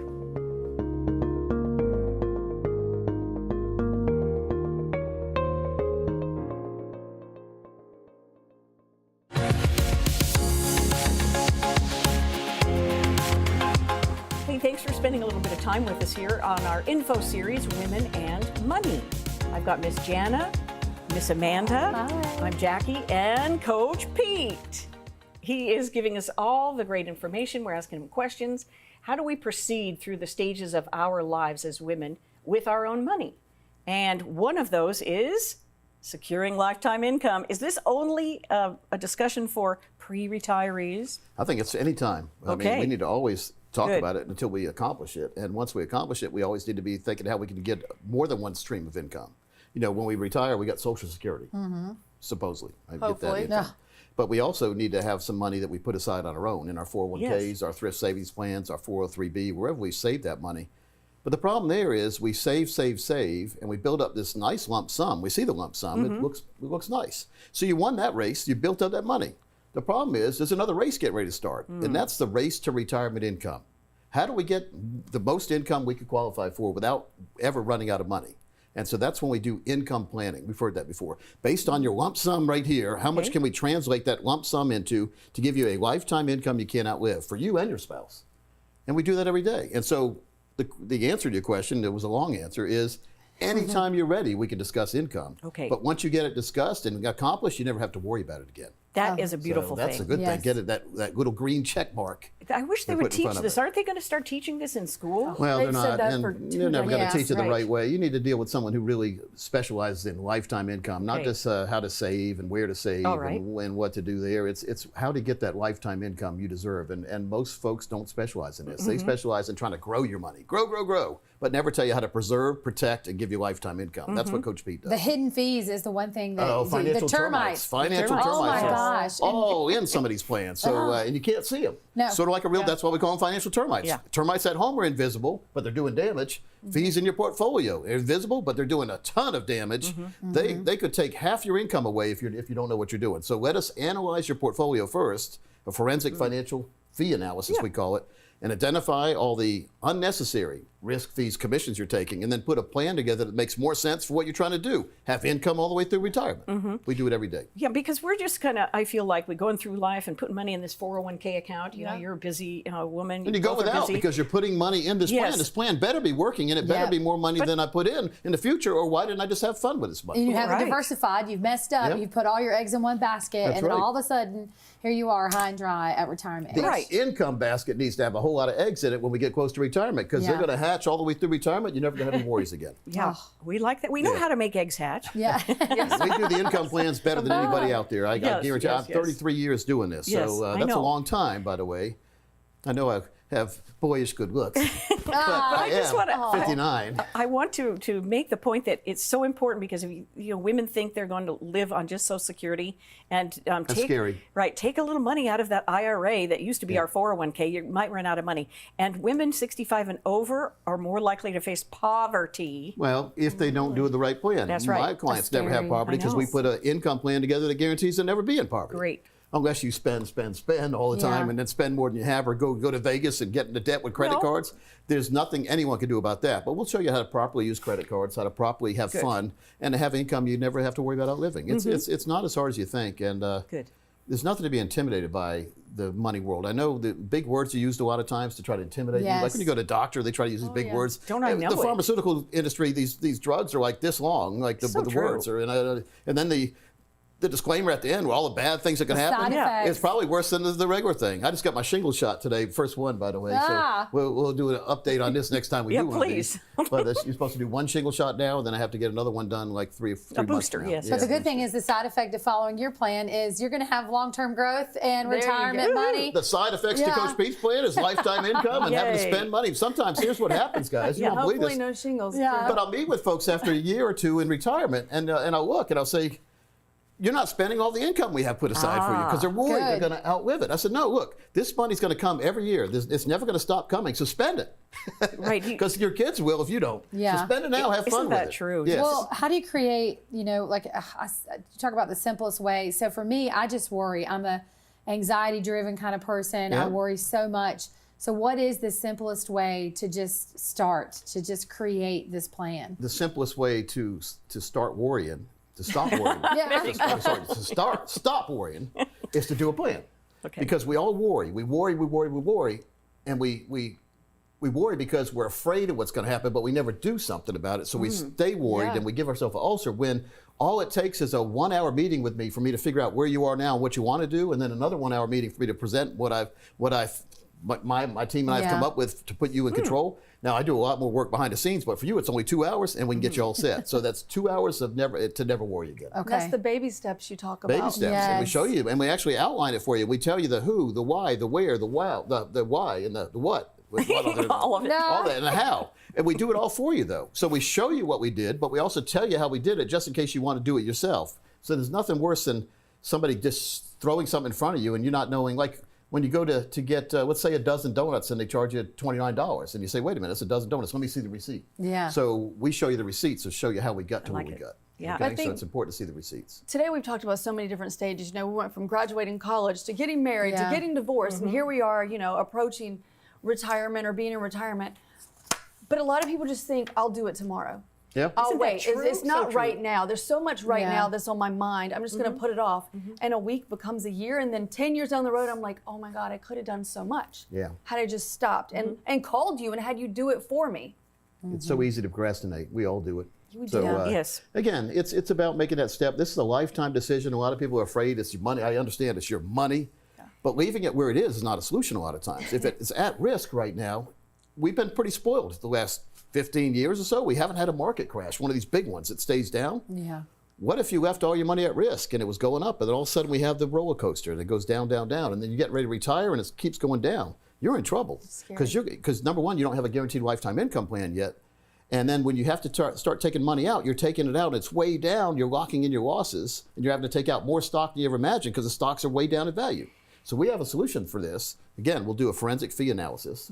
We'll do that total retirement plan, we call it, and we'll give you a GPI plan: growth, protection, lifetime income. There's not much more anyone can ask for in this, and this puts you, man or woman, in charge of retirement. I love the sound of that. And you get confidence when you do that, so you don't worry anymore. I've taken people that were worried, and they were still working, and told them they could retire tomorrow. Matter of fact, they could have retired 2 or 3 years ago if they met me, and put a plan together now that gives them double the income they were going to get if they kept working. We can do that. It's about lifetime income planning, utilizing what's available out there, telling the market to take a hike, by the way. We don't need the stock market once it's done the good job. This is the second phase of the relay race, is safe money and lifetime income. And you never run out of money. Perpetually goes around and around. Sort of like playing Monopoly and never worrying about going to jail. You're always passing go. Hey. And we can do that for you. I love You that. make it sound easy. It is a lot easier than Wall Street tries to make it look. The hardest thing, though, is getting you to pick up your phone and calling us to schedule an appointment. We're trying to help you. I know I don't like going to the doctor or dentist either. They're trying to help me as well. We are really trying to help you, and this is a way for you to perhaps get 50% more lifetime income than you ever imagined. 50% more than you were going to get. Get started today. Get started today. We'll show you how your numbers work with your numbers and your life. Call Coach Pete.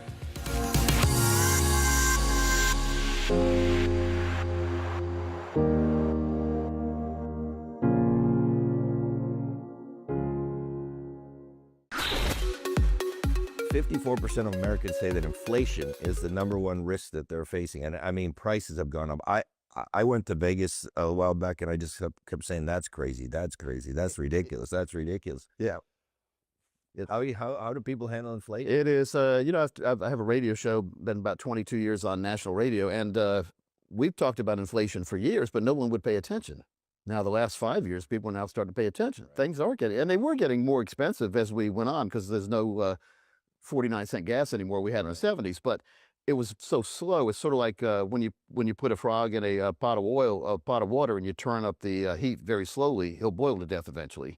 Whereas if you have the boiling pot already boiling, you drop a frog in, he'll jump out. So now we're starting to notice it because we're seeing that boiling water. That's the inflation. So what are you going to do about it? Make sure that your assets are outperforming inflation. Right. We can't have our money sitting in a CD. That's losing money safely, we call it, because CDs are paying, let's say, 3%, but inflation's 5% back in the day when inflation was 6, 7, 8. But inflation's still pretty high. So we have to have our money growing faster than the inflation rate. But we also don't want to take too much risk with that money. Right. Because you're not going to keep up with inflation at all if you're losing money. Yeah, and the knock on income annuities is they don't protect against inflation. Well, there's several ways to do it. Number one, you can buy inflation protection, a cost of living that your check goes up every year. There are some companies out there that if the market goes up, your check will go up, but it won't go down. It'll only go up. That's one way. And so the other way is, you do what I do, and that I got 13 of them, and I've laddered them so that they kick in at different times, but that increases my income over my life. The negative things I've heard about annuities over the year, Tom, and especially from some of the writers who don't understand the financial world, they pick one annuity out of a bucket of thousands, and let's say they grab a variable annuity. Right. Now, I've never offered a variable annuity. I don't really believe in them. There's some good ones that seem to be coming out now, but back in the day there haven't been, but they have a lot of fees and mortality expenses, and you can lose money. So you put money in, it can go down. So the true annuities that we've always offered, you have that ratcheting up effect. The worst case scenario is you get a 0 for the year. But if you get a 0, that means everybody else is probably negative 10, 20, 30, who knows where they are. Right. So the next year you're starting from here, they're starting from down there. So when it goes up, you're going up. So you're not going to get rich quick in an annuity, but you're never going to get poor.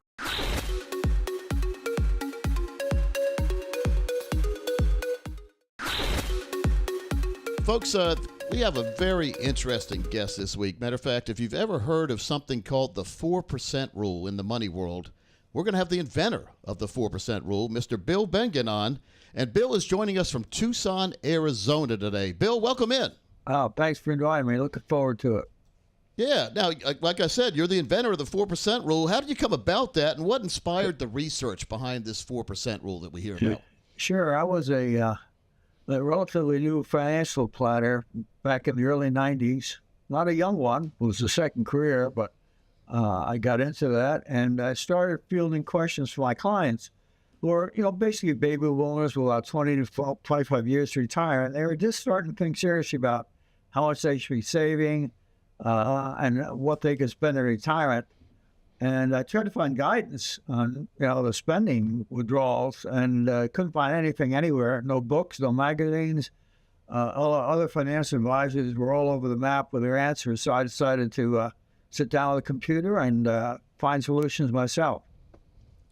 Well, you said this is your second career, and I want to tell folks a little bit about you. You were born in Brooklyn, New York in 1947, and then you went to MIT as a rocket scientist. You had a BS in aeronautics and astronautics from MIT. That is fascinating. Then you worked for your family soft drink bottling company after that. So you have a research mentality, don't you? Yeah, I've learned something for every career I was in. Tell me a little bit about the bottling career. That's a fascinating concept to me. Yeah, well, that business had been in our family since the 1880s. It started out as a small backyard soft drink business in Brooklyn. In those days, soft drinks were not consumed year-round. Generally, they'd shut down after Labor Day and open up, sometime in the spring, which is pretty amazing when you consider what the business is like today. Yeah. But the business grew. They picked up the 7-Up franchise in the 1930s. The business grew and became substantial. And I was very disillusioned with what was happening with the space program, so I decided to accept the invitation to join. And glad I did. I learned a lot there. Yeah. Well, so you got your degree, you did the bottling, and then something must have gone off in your head about 17 years into that career as a bottler, working in a bottling plant and working behind the scenes, and you decided to be a financial planner. Tell me about that. Yeah, sure. Well, first thing, we sold the business in the 100th year that was in the family. So I no longer had employment. So I had to find it, and I spoke to my wife and kids, and let's not get stuck here in the cold Northeast. Let's go somewhere where it's nice and warm in the winter. So we ended up in San Diego for many years, and then finally here in Tucson. And so you were in the financial planning career. There's a lot of us out here. And you must have been sitting down one night and you said, well, I need to figure out how much someone could take out of their portfolio and not run out of money. Is that how you, I mean, what was the thought process to come up with the 4% rule? And what year was it? Sure. That was I did research in 93 and published a paper in 94. And essentially what I was trying to answer was, what was the worst case situation in history? If you wanted to be ultra conservative and withdraw at a rate which guaranteed 30 years based on anything that's happened in the last 100 years, what would it be? Turned out to be about 4.15%. Was the worst case, which applied to the person retired in October of 68 who ran into a buzzsaw market, bear markets, one after the other, and then terrible inflation, which forced them to increase their withdrawals. We call that sequence of return risk when you retire into a bad environment like that. And That's so right. you tested those back in the 90s. And what surprised you most when you were doing this research on the 4% rule? Well, I was surprised at first when I looked at the asset allocation. I wasn't sure how much you need in stocks and bonds. And when I ran the numbers, it clearly indicated you need a very substantial position stocks, 65% probably. And bonds, not so much. If you go much higher than that stocks, you get hit with a bad bear market, you get devastated. If you go low and with more bonds, you won't have enough oomph in the portfolio to generate the returns you need to get the withdrawals.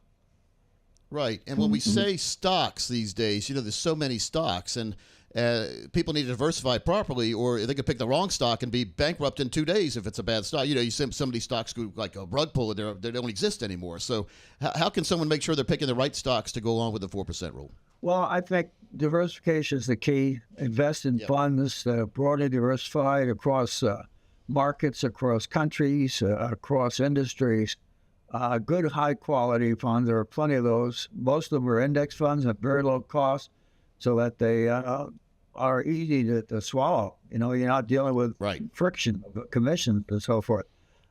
So it can be done. People today are very fortunate to have this available to them.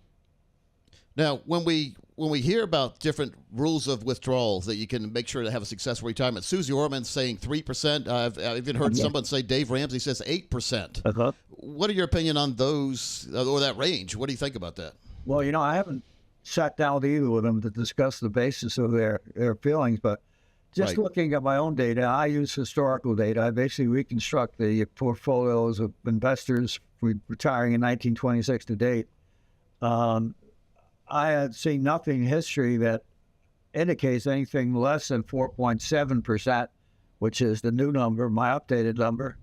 And to get below that, we would have to have something like in the 60s and 70s again. If you remember, we just had terrible bear markets followed by years of high inflation. And I don't see that on the horizon yet, at least.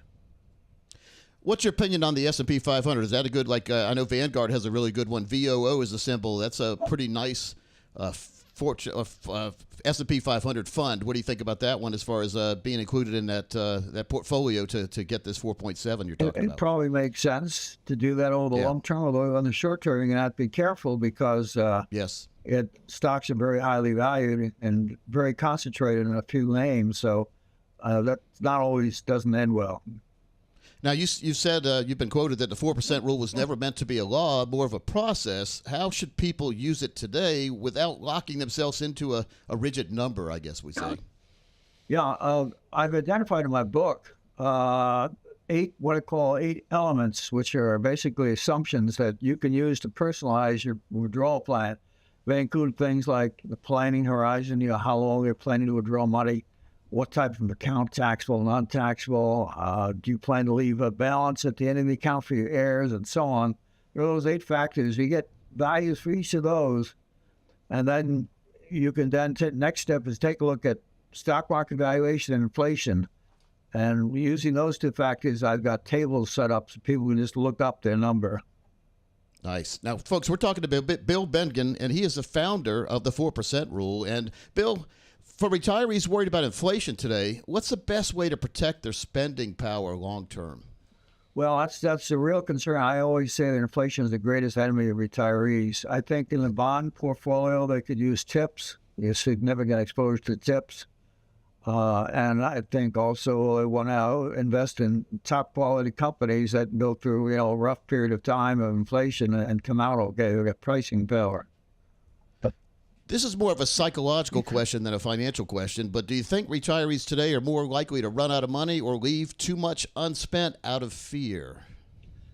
The biggest problem I'm aware of is not spending enough. A lot of folks think that they can just spend off their interest and the dividends and live off that. That really constrains you tremendously. You have a much richer lifestyle. I imagine the heirs must be very pleased with that because that means they're going to get a lot of money. But that don't help the retiree much. Bill, I had a client about 20 years ago, and I said, John, you're not spending much money. You've got all this money. He had millions of dollars. I said, you need to start spending it, having some fun because you're retired. And he said, that's a good point, Coach, because my friend, he had a friend who said if he doesn't spend it, his kids will go first class and spend all his money. So he still hadn't got that. He was still afraid to spend it, but his friend was putting pressure on him to start spending it because he said, if you don't spend it, your kids will. Yeah, there you go. That's about what you were saying right there. What's the biggest misconception about your rule, and what do you like to clear up now, once and for all, that we're on the air? What do you think that people just don't understand about the 4% rule? I think a lot of people think 4% or 4.7%, as I now phrase it, means that you take out 4.7% of your portfolio value every year, and that's not the system that the rule is based on. It's based on more like a Social Security system, where the first year you use your percentage. It's 4.7%. You have $1 million in an IRA. You take out $47,000. After the first year, you throw away that 4.7% recovery, and you'll come back. So it shouldn't be too impatient when that happens. Now, tell us about A Richer Retirement, a book you wrote, and what can readers expect, and how can they learn more about your latest research as well? Sure. Well, my book is basically designed like a cookbook where people can go to it and find recipes for a way to construct a withdrawal plan during retirement using 10 basic fundamentals. And then my website, bengenfs.com, I have developing a whole library of scenarios that people can look up something that's close to their own situation in terms of the 8 elements, then possibly use that as a template for their own retirement plan. A lot of times I'll sit down with a couple, and one of the two in this couple will be very risk adverse, and the other one will be a very big risk taker. How do you deal with a couple like that? Unfortunately, I don't have to deal with it anymore. I've been retired.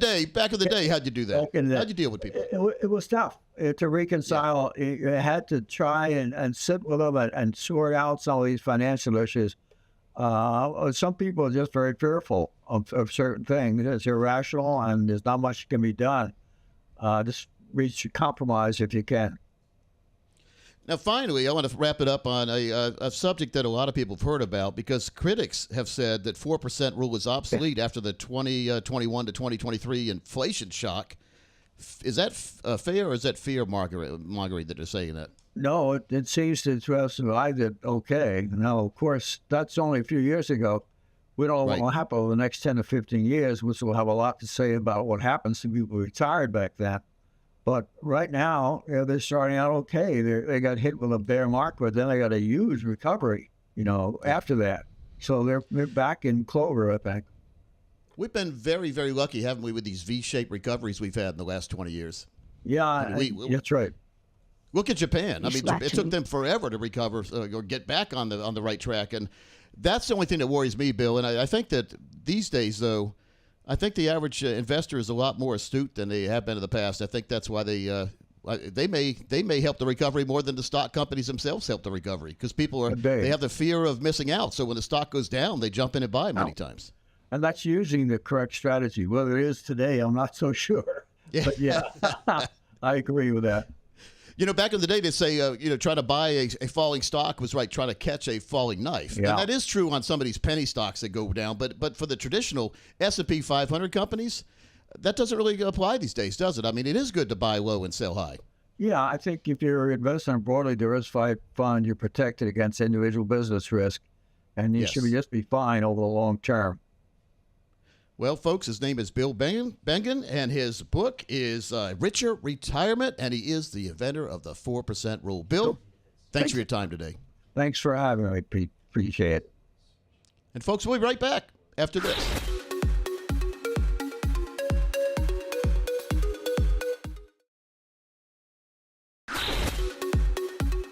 What are your thoughts around long-term care? I really like the concept. I've never liked the policies. Yeah. The policies haven't been good. I've been licensed to offer long-term care for over 30 years, and I've never offered a single standalone long-term care policy. Now, I have offered a lot of these new life insurance policies because they have the long-term care. They've got, well, let's say you don't need the long-term care. It turns into a tax-free death benefit. Right. Let's say you need income in retirement. If we set up right, you can get a tax-free retirement income from it. Life insurance is really the Swiss Army knife in the financial world. Yeah, I think more people will be going towards a life insurance way because I own the traditional long-term care, and it's a great product. So I'm going to get benefits. I got a good one before, but the premiums have gone up. Right. Now we've been told they're not going to go up anymore. That's what they always say. I hope that's true. But the nice thing about the life insurance is that you've got this bucket of money. And if you need it, it's there. If you don't need it, you can take it back out as an emergency fund, or if you don't need it and you die, it goes tax-free to your kids. So it's a 3-in-1 type solution. I think that's going to fit a lot more people. But even people who are already can't buy that policy, they can't buy because they have medical problems, they have health, they can still get an annuity with a long-term care rider. Yeah, that too. I mean, so you can always, there's always a way. Yeah, you can't take the first rejection and say, well, life stinks, I guess I'm going to have to be where I'm at. No, there's always alternatives, Tom. And so that's what we've specialized in the last 30 years, is finding the alternatives to get you where you need to be. And that's why I think it's so important to work with a financial professional.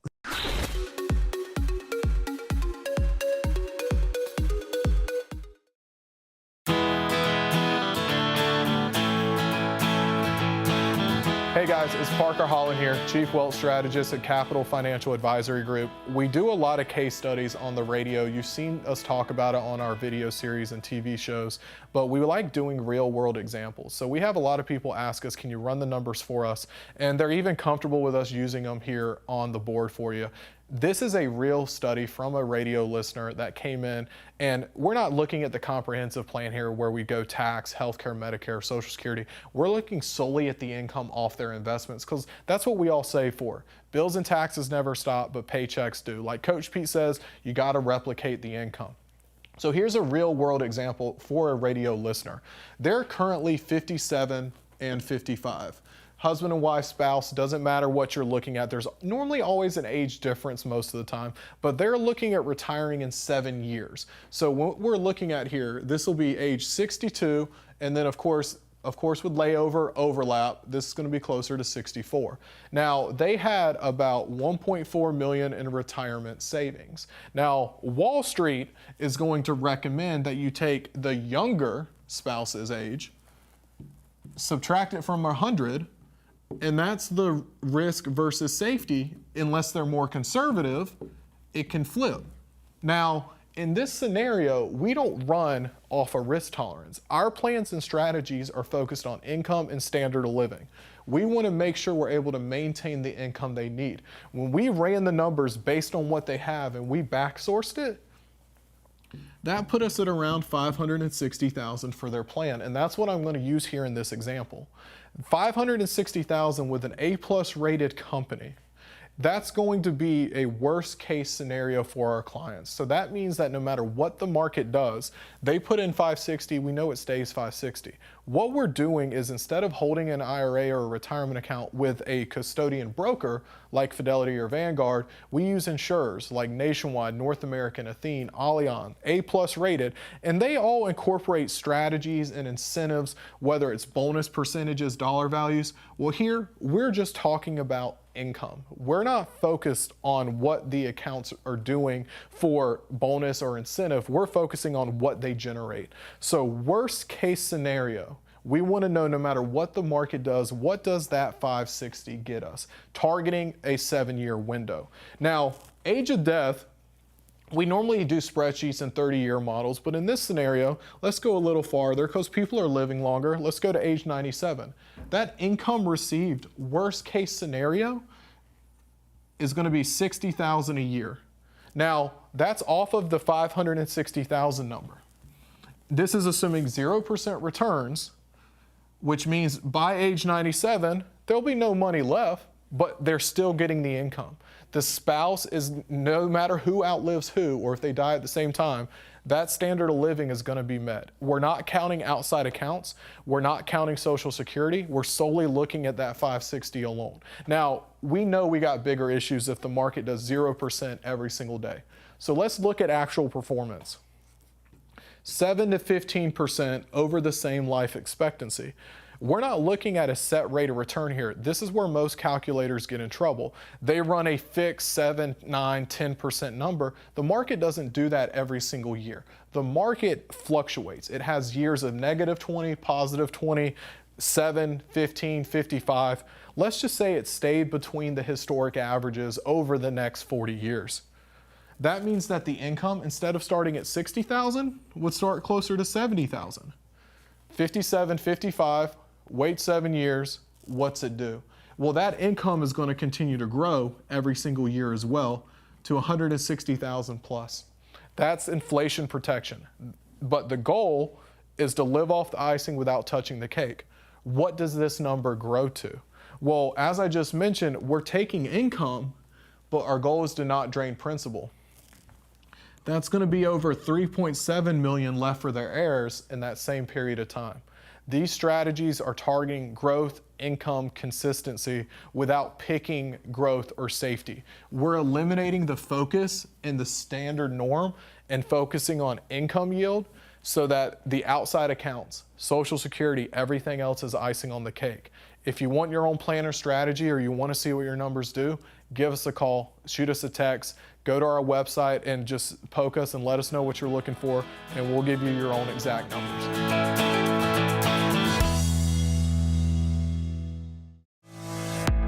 Invest in these meme coins unless you have a strategy to get in and get out real quick. Don't sit around when it goes up a little bit with your calculator saying, well, if it goes up to this amount, I'm going to be a multi-trillionaire. Yes. Of course, it's never going to get there and you're going to lose all your money. So if you've doubled your initial investment, sell half of what you put in, and now you're playing with the bookies money, we call it, because you've got all the money you invested back. There you go. Well, a whole lot easier to hold something long-term, Bruce, when it's not really costing you.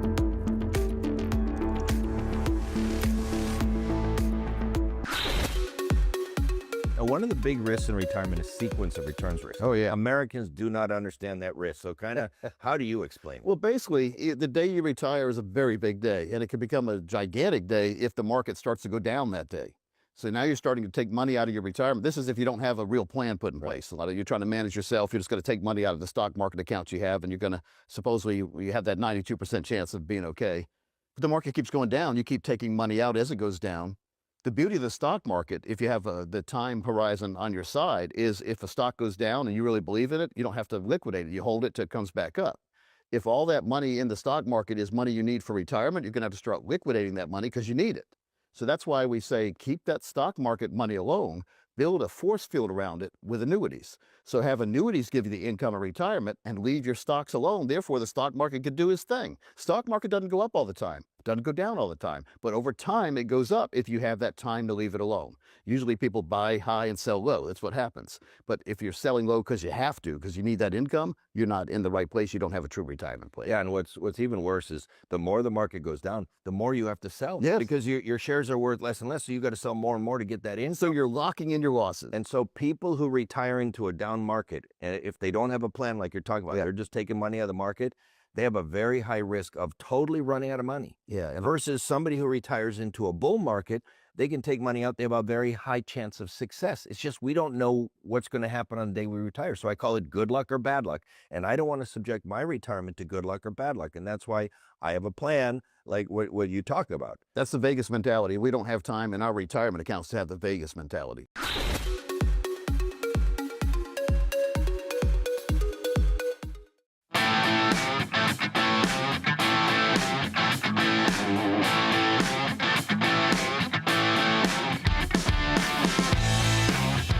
Hey, it's Amanda here, back again with my friend, Coach Pete, and I am so excited to see you. We've really dived in 2025, looked at the good, the bad, and the ugly about my finances, and I mean, It was tough, I'm not going to lie, but now that we've gotten it going, I'm ready to start investing some money. We started, you said, Coach, I want to get my finances back under control or under control for once or whatever you said. Coach, I'm in debt. I'm in debt. We bought a house, we bought furniture, we bought all the stuff to go in the house, we bought new curtains and glasses and dishware. How am I going to start investing if I'm in debt? So we put a plan together. And what did we do in January? So in January, we started buying the debt down. Yep. And really started Buying the working debt on down.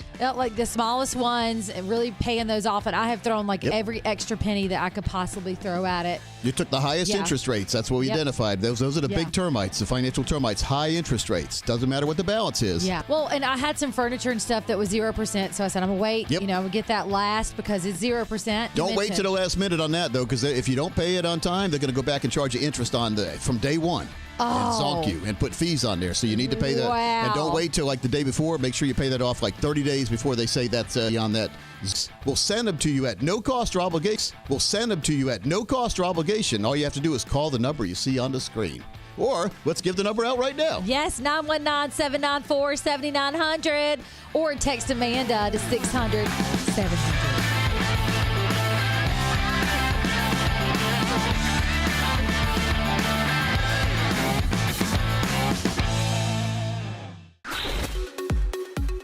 Now, let's talk taxes for a minute, because taxes right now are historically low. What should people be doing about their tax situation in retirement? Just came out with a book this year. It's over 250 pages called Tax Savvy Retirement. And so who cares how much you have if it's going to get killed by the tax savvy retirement?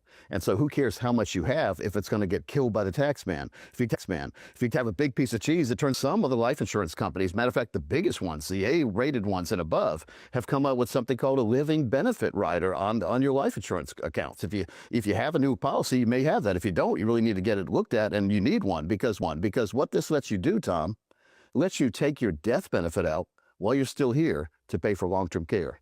So there's no need for a long-term care policy anymore if you have a life insurance policy. And the beautiful thing about a permanent life insurance policy is once you qualify, they can never kick you out. They can never raise your rates. You can even pay your policy off. So you could be sitting on an asset you don't even know. If you have a life insurance policy right now that doesn't have this, you're costing yourself a lot of money. Yeah. I've moved more of my personal wealth to cash value life insurance. My premium was $226,000 a year on a 12-pay life policy, but all that money and more is sitting in there that I can take out tax-free. And what a lot of people don't realize is much of the money in annuities and life insurance is creditor protected, so they can't sue that. I'm from the state of Arizona. It's 100% creditor protected. That matters to business owners. That's gigantic. That's huge. I mean, who wants to work all your life to build something only to be sued away with it? I mean, if people can attack you these days when they see that big, fat, juicy wallet you have, you're going to be a big target.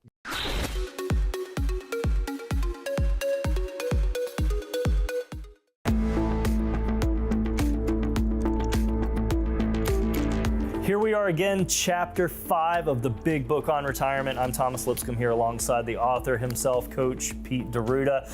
Here we are, developing spending discipline. And I want, each of your chapters here, Coach, you start off with a quote. I wanted to bring this one up. It says, it's not your salary that makes you rich, it's your spending habits. Yeah, and this is budgeting. Yeah, it is. And I don't like to call it a budget. I like to call it a spending plan. Yeah.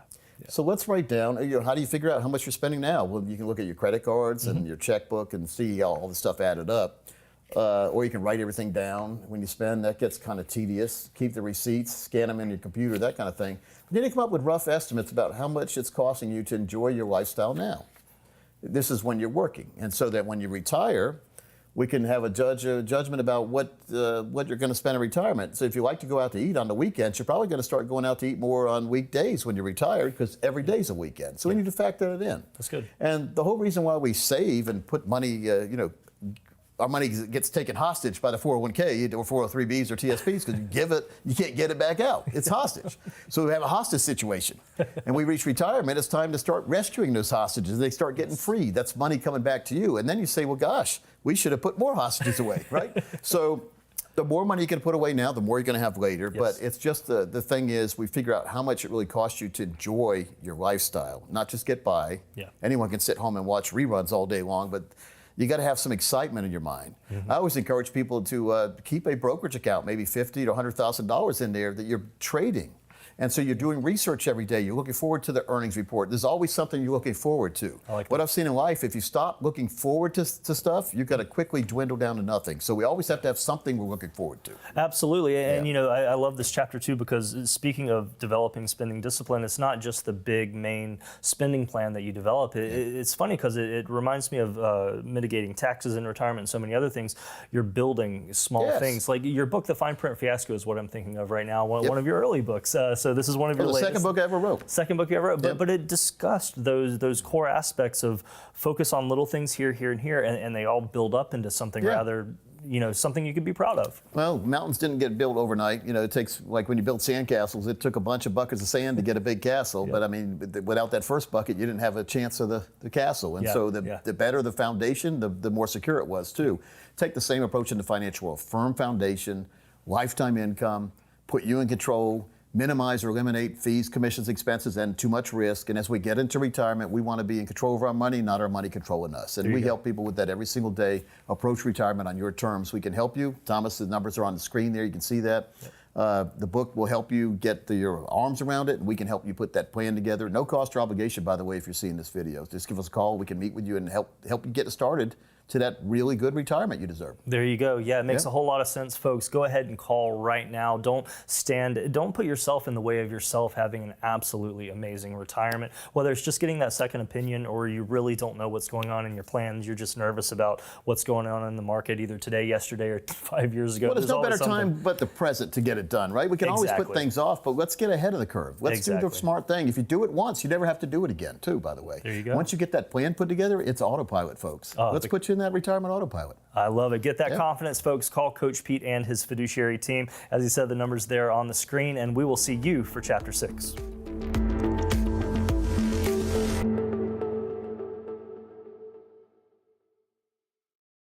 Hey, I'm Coach Pete DeRuda, president of Capital Financial. Folks, the financial world is very, very confusing. That's why we put together a series of educational videos called webinars. You can see them at any time by signing up at CoachPete.com. We'll see you there.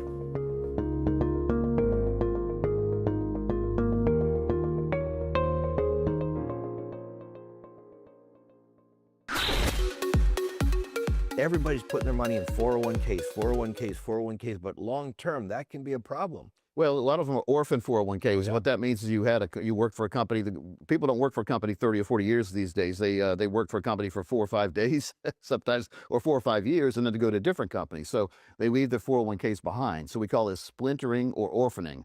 So what we've done is we open up a super IRA, and we roll all the different 401ks in there. Now you have them all in one place. And there are a lot more, they're a lot better investment options when you have the own personal IRA than the 401ks. 401ks usually give you maybe 10 to 30 different options. Whereas your own super IRA, you can have 5,000 or more different options. So you have a lot more choices. You can even build guaranteed lifetime income into your IRA that way. You can't do that in 401ks. Absolutely. And you know, another way to play the crypto is you don't have to actually do the coin thing. There's ETFs now where you get full exposure to it without all the hassle of. That's the best way to do it for the average American who doesn't want to worry about it, because Fidelity has one, BlackRock has one, IBIT is a good one. There's some other good ones. There's even ones for Ripple and Ethereum if you don't want just Bitcoin. There's ones that have a collection, like a basket of them. So check with your financial advisor or do your own research. I think a lot of financial advisors may try to shoot you down again because they are maintaining the hold of your money in their managed accounts. And if you leave them with money, it's going to be less money they can manage, less money they can charge you on. Well, and let's be clear where I stand on it. I'm not saying put all your money anywhere. I say 1 to 3%. Some people say 5, some people say more. I'd say no more than 5 as somebody who's just like physical silver and gold. Just a small amount, because the performance can be so high, it can help the entire portfolio. And again, and if you just put a little bit in there, if it does go away, you didn't lose the fortune. Right. And now there's even a Bitcoin short. So if you don't believe in Bitcoin, you can buy something that if it goes to zero, your million headed to zero. So, and just so you know, once Bitcoin went up, what is my risk? My risk is that it goes back down. And so I bought some of the short just to hedge against it going down. I hope it goes to zero, but I mean, I hope the hedge goes to zero. But if Bitcoin goes to zero, I'll make. So you're protected on both sides. On both sides. That's when once you start winning the game, you win the game, and you're winning Monopoly, right? You have Park Place and Boardwalk right now. You can build all the houses you want. Right.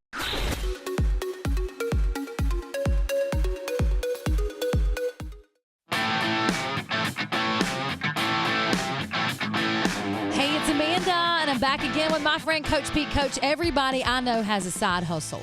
The biggest thing for me is, why are we not treating the side hustle like our retirement? We need to be throwing money into our retirement. We're working harder to try to make that extra income, and we're just spending all of it. We're not even putting it in our retirement. Why? You have to have a side hustle, like a second job. Yeah. Every single penny of that should go to a place that's going to benefit you and your family in the future. And the best way to do that is to put in what I call a time capsule account, which will grow and not shrink. So it'll grow according to, it'll share with the market, but won't go down when the market goes down. When the money comes in, you put the money in your retirement account, Yep. and then you pay everything Well, else. what's a retirement account? See, the confusion these days, and it's widely known that a real retirement account is going to give you lifetime income you can't outlive and can't go away. But yet Wall Street tells you they have a retirement account that'll give you this magic return. And you put the money in, and all of a sudden you start losing money, and you have fees, and all of a sudden the money's not there. So have a plan, and the plan needs to be a long-term plan, like your whole life. What do you want to do when you retire? Where do you want to go? How much is it going to cost? Let's put a plan together that will fund that for you, so that when you get there, you don't have to ask permission. You know, when we were little, we had to ask permission. When we're older, we shouldn't have to ask permission. But if you don't have money, you're going to have to ask permission. It's going to be You're going to have to ask hard. the bank, can I please have some money so I can go on to a vacation? And the bank will say, when are you going to pay it back? You know, so again, it's all about having the plan that's designed ahead of time to put you in charge and in control of your retirement. Daxon just turned 3. Can you believe that? Happy birthday. 3, and I feel like it flies by. It does. Every single year. No, You talking to me? Yeah, I'm talking to you. And you talked me into, setting up his account, and I did set up his 529. 529, yep. But I need to get back on track with some other things. Now that, hey, school's back in. Year-round's already back in. Regular calendar's about to go back in. So how do we get back on track?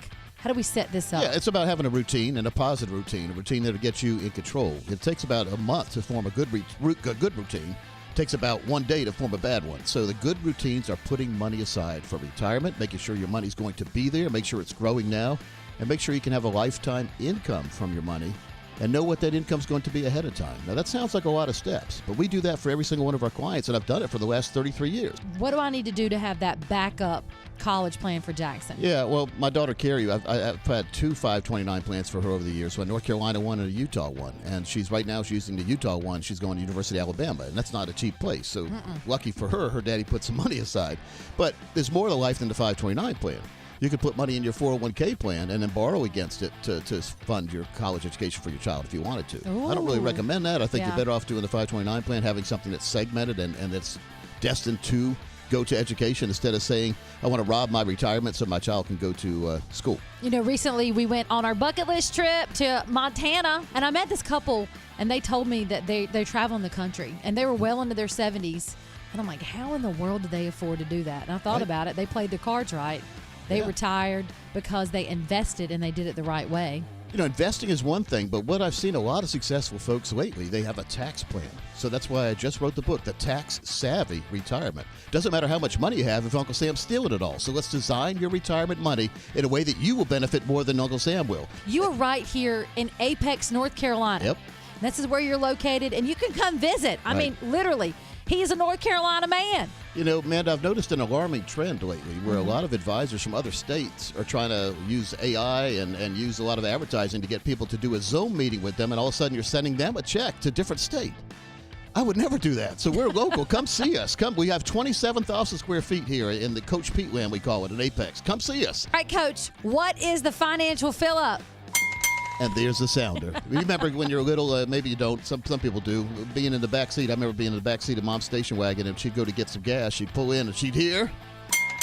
And then the guys would come running out. They'd check the oil, clean the windshield, and fill the car with gas. Yay. All for 49 cents a gallon. Oh, I love that. That was back in Wisconsin in 1974, right before the embargo and all that stuff that happened. Anyway, it's all about making sure that we have enough income, and that's why we started talking about a financial fill-up, because it has to be something that we can understand. And when you get to retirement, you understand the fact that your bank account magically fills back up every year. That's a financial fill-up. Coach, tell me about this race car team that we're building. Yeah, well, when you watch these races on TV, these are multi-million-dollar cars that are zooming around that track. Gigantic engines of the best of all technology.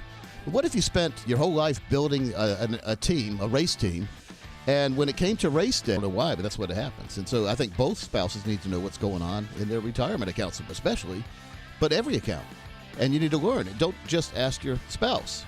Learn why your spouse is selecting what they're selecting, so that if your spouse isn't here, you can still go forward and not be intimidated. All right. So we spend a lot of time with folks like this, especially divorcees or whatever. So getting them right on the back on the track. I need a concierge service. Do you handle that? Oh yeah, I got enough going on. We have a private wealth division for $10 million and up too. But what I spend my time most of the time on our second floor, which is for anyone who wants to get started with a plan, has a plan they're not sure of, had a plan with an advisor they don't really trust anymore, or losing money, whatever. Yeah. Or getting close to retirement and realizing your planner never put together for you a retirement plan. If you look at all your statements and you don't see here's what your monthly income will be in retirement forever, in other words, can't go away, you don't have a true retirement plan. And most of you listening don't. If you have a 401k, you don't have a retirement plan. You have a income is the only thing that's going to get you through retirement. Social Security, that's income retirement, but income is the only thing that's going to get you through retirement. Social Security, that's income retirement, but you have to have some more. So your 401k, we need to translate what kind of lifetime income you can get from that lump sum in that big skyscraper account you have called a 401k. Yeah. Let's see what kind of income you can get from that by grant and have no worries as they But we're going to talk about some financial challenges that each of us have had. I have Miss Jana, Miss Amanda, I'm Jackie, and Coach Pete. Yay, Coach Pete. Hello. It's going well, don't you think? What a fun series. Really fun. A guy can't complain when he's surrounded by 3 beautiful women. can he? Aw, flattery gets you everywhere. Yes. Yeah. Flattery gets you everywhere, and confidence in money gets you a long way. I think as I get older, I get a little bit more confident in it, and kind of wrapping up like what we talked about. It's just the hard stuff is what I call it. These are the hard things that you have to face through the stages, and you just have to. You have to approach it. You have to hit it dead on, and handle it. And once you handle it, you check in with Coach Pete once a year to go over your plan, and then your plan is doing its job all by itself. There's a phrase I use, and when you guys think about it, it'll make sense. Confidence with evidence. Oh. So my clients are confident because we have evidence. Yeah. The evidence is they have a total retirement plan. They've got their long-term care taken care of. They've got all their bills paid for. They've got their estate plan handled. That's confidence, and they have the evidence. So confidence with evidence. And once you get that into that level, you're fine. And you're bulletproof almost, emotionally at least. If we can make your money bulletproof, your emotions get bulletproof too. Even better. Sure. Confidence with cool. evidence. Dice takes care of Amanda's anxiety. Yeah. Yes, we can put together. We're going to work with you. We'll get you all set. We I'm got that just- wedding to plan now. We're not going to get in the way. We'll let you spend what you need to spend. But Yeah. then after that, we got to roll our sleeves up. Buckle down. So you got to have some fun in life. If you never have fun, then what are you here? So you got to have some fun, have some goals, but just know. I'm glad that you feel a little guilty about spending too much money on the I wedding do. because that's I a feel good terrible mentality. about it. If you don't care and you're just getting the credit cards out, you're gonna have to answer to them down the road. So yeah, that's true. But let's put a plan together. We'll be all right. You'll be okay. Ladies, I was wondering if I could ask you both, do you feel some regret that you didn't know this stuff before you started working with Coach Pete a little bit? I do. You're still young though. I know, but where does Thank this you. leave me? Yeah, and have those conversations at the dinner table when I was growing up. So I think the hard part was knowing, like, oh gosh, I gotta. At the time when I started my Roth, it was I had to put $4,000 in a year, and Fantastic. and max it out. So it was like that's a lot of money at that age. But I just worked hard every month to divide it out and to max it out, and said that was what I was going to do. But I think my regret is not sharing that information with other people coming up, because you just don't know what you don't know, and you don't also know if they're going to receive it from somebody your age. Like, That's are they so going to true. listen to you? We're I don't putting know. together a course now. It's going to be a bunch of different pieces, but it's Yeah. going to be grade school, middle school, high school, love that. college, and after college. That's Where great. they're gonna Benefited be from that. What to do financially. Even grade school. I mean, if you're in grade school and you learned about a Roth or a dividend reinvestment program, Yeah. you get your. When I had a paper out when I was 10, I wish somebody had told me about Same. a Roth. I've been putting some money away There you instead go. of buying candy all the time. Same. But again, it's about knowing and knowing the right way to do things. And you're smart. You guys you're on the right track right now. It's still tough though. I think Yeah. it's still you're still always questioning, am I doing the right thing? Yeah. And what do I need to be? I have a 13-year-old brother. My dad had a midlife crisis. That's another story for another Wow. time. We went there. But I try to explain to him, I'm like, write down on a sheet of paper everything that you're spending, or he said the other day, like, I don't like the way we're living.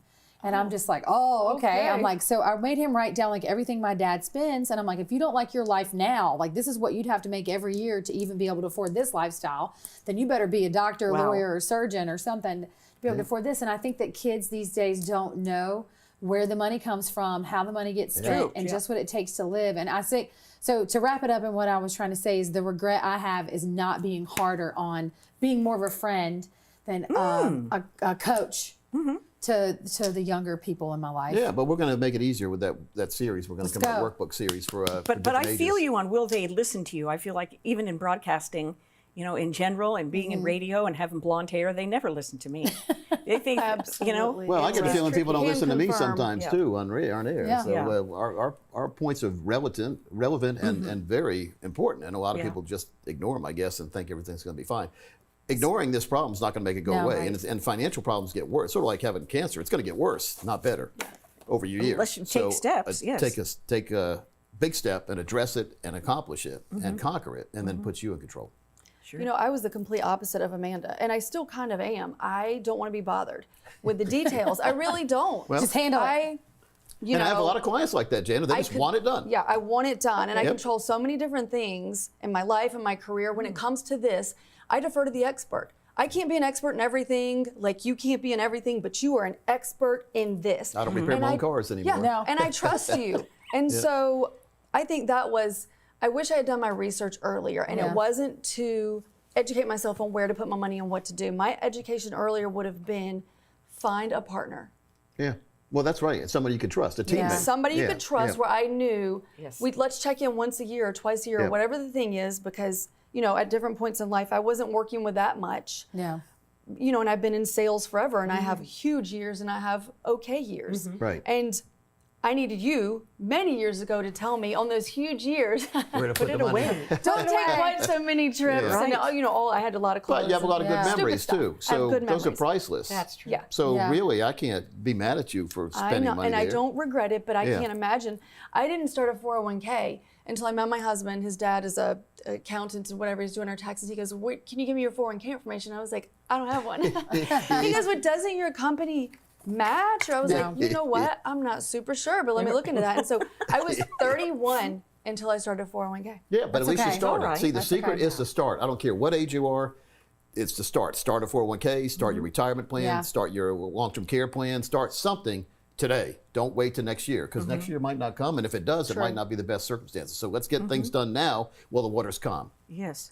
right? Yeah. Now, Yeah. you guys, I want to know from each one of you the financial challenges you've had or faced over the years and how you overcome it. Oh, go ahead, Janet. So what about you? How did you overcome your financial? What were they, and how did you overcome You it? need a minute? I've got the worst one. Yours ahead. can't be worse than mine. Go ahead. It can. Go ahead. I Mine, I racked mean. up a horrific amount of credit card debt. And I was in my 20s, and I, we already said, I'm living the high life here. And I was wearing the clothes and the shoes, and it was a fraud because it was all mounted on a credit card. And I didn't pay the balance when it came. I didn't even, I paid the minimum, and that accrued. It just racked up. And one day I remember I opened the thing and I would have anxiety. And I looked at that number, and it was a 5-figure, and it was a big number. It's like getting a report and card I in the remember mail. thinking, Yes. oh my God, this is half of my income. What am I going to do? And it's, I'm getting a chill because American Express basically called me and was like, "Do you have any scissors?" Yeah, cut the card. Cut it up. But that was my biggest wobble and embarrassment. And I didn't tell anybody because I was so mortified that I had let it get out of control that I didn't want to call Jackie and say, "Hey, I know you're smart about this stuff." I didn't want to admit it to anybody. I wanted it to die and go away. What lesson did you learn from that? Holy cow, if I can't afford to pay this credit card off this month, don't buy it. Yeah, If I couldn't pay it in cash, I can't pay it on credit card. Great lesson to learn. And I don't think you should extend a car loan any longer than 4 years, by the way. I We were agree doing with 5, that. 6, 7, Yeah. 8 years. Oh, That's 72 crazy. months. So really, if you can't afford to pay cash for it, you really can't afford the car. But Yeah. my max loan's always been 3 years. 3 years, because Yeah. that's bad enough, right? But Yeah. you see some of the folks, they're on their 4th car after they started buying overpriced cars, and they would drive for 2 years and then trade it in for another car. Roll that So now negative that equity. 4th car has a value, let's say, of $60,000. Yet their loan they owe is $80,000 because Oh, it's boy. all So the you're other paying bills all on the the cars on there. So depreciation. be very careful about toys. Toys can get you in a lot of trouble, especially expensive man toys, we call them, like I was cars. about to say, they think but toys women are for fall the for that boys, too. but Yeah. But clothes for women, makeup, clothes, true. bags, Shoes. Yeah. we all. I have a daughter. I know she's 20, so I know exactly what you guys are falling for. And it's don't feel bad because Madison Avenue spends millions of dollars a day to get you to do the bad things you're doing. No. I was So the influenced. secret is, my mom taught me this a long time ago. When we go in the store, we didn't have much money. She said, "Keep in mind, little Peter." Little Pete. She said, Petey, what she's calling me. Petey is, you have the money, and the stores are trying to steal it from you. Oh, So she said like that. that. She's smart. And we Money go in in the her store, pocket. and I still remember that because your money goes, what? Well, you ever broke a $100 bill before? How fast does gone. it It disappear? is gone. So money goes a lot faster. How Once long it's did it take broke. to get that $100 bill? A lot Yes. longer than it took to lose it, right? You go to McDonald's a couple times, the $100 bill is gone these days. So be very careful about how you spend it. But Janet, you learned your lesson. And was so a hard then one, when yeah. you got, so you probably your credit had to recover a little bit after you You paid the bet it bill off. did. Your credit score went down, but now you build your credit back up. And Yep. when you charge something now, what do? Pay it off, Pay as, it soon off. as soon as the bill Pay comes. it off. See, I think it's Get your points. Wall Street Journal called me the credit card king in 2012. They wrote an article about me because I said I like to charge a lot, but I pay it off at the end of each month, and therefore your credit score gets higher and higher. That's the tricky and you get part. more rewards points. So There you can you be a go. credit card queen Yeah. by charging but paying off. Yeah. Charge it, pay it off. I remember the old Flintstones episode. Betty and Wilma got credit cards, and I remember them saying, "Charge it!" They run to the store, and then Fred and Barney kept getting the bills. So even back on the Flintstones, they were saying, "Don't charge on credit cards." Oh, that's All great. right. What about you, Jackie? What's the biggest financial challenge you've had? Or are we done with yours? Is there part two for you? Yeah, I just feel nauseous, so let's move on. Let's Is move there on. a part from two? No, there's not. So, but you overcame that. I did, and it hurt so badly that I can feel it all Hurt over so again. good, we say. And I vowed never to go back. So Somebody I sung know a what you song mean. about that. Hurt Yeah. so good. All right. So, Ah. Jackie, Okay. what was the biggest problem you had or financial challenge you had, and how did you overcome it? Mine is the saddest story here, probably. But a man of God told me once, "You're here on earth to learn lessons." So I've learned a lot of lessons. At your own expense sometimes. That's right. And I married a boy toy a little bit. He was 7.5 okay. years younger, and he did not have very good responsibility around money. The one thing he did teach me, which was good, is that we bought a business. Oh, what kind of business did you have? Bicycle shop. Oh. Did you sell new ones or did you service old ones? Oh, all new, you know, the people They who were were fancy, those retired. fancy bikes? bikes, yes, and it was a great Spent business. a lot of money on a bike. Yeah. these And all days. that stuff. But he liked to trade some of the bicycles for other things, and there was a little bit of Nose candy stuff? I don't know if it was that or he just wanted to get a new car, and then the mechanic, right? And the So he's doing a mechanic, barter It's system. bartering. Yeah, bartering. it's called embezzlement, I believe. Embezzle borrow. Oh, gosh. Embezzle barter. That's right. I just wish I would have known these things and had, Right. the separate and had a, you know what I mean? I Yes. wish I would have had a partner how did too. you discover- It's embarrassing to tell someone, parents-in-law, your own family, Yeah. whatever, that you've gone through this great misstep. How'd you Right. discover that he was doing this stuff? I told you the saddest story on here today. Upon his death at 39 years old, Oh gosh, that's Gosh. so young. 7 days away from being 40. How'd he pass away? He took too many of those funny pills that the doctor gave you, the oxycodone. Remember during the oxy time when Gosh. Michael Jackson and the the How'd you oxy? meet him? I met him. He was a ski patrolman. Were you out there skiing? Were you a ski bunny?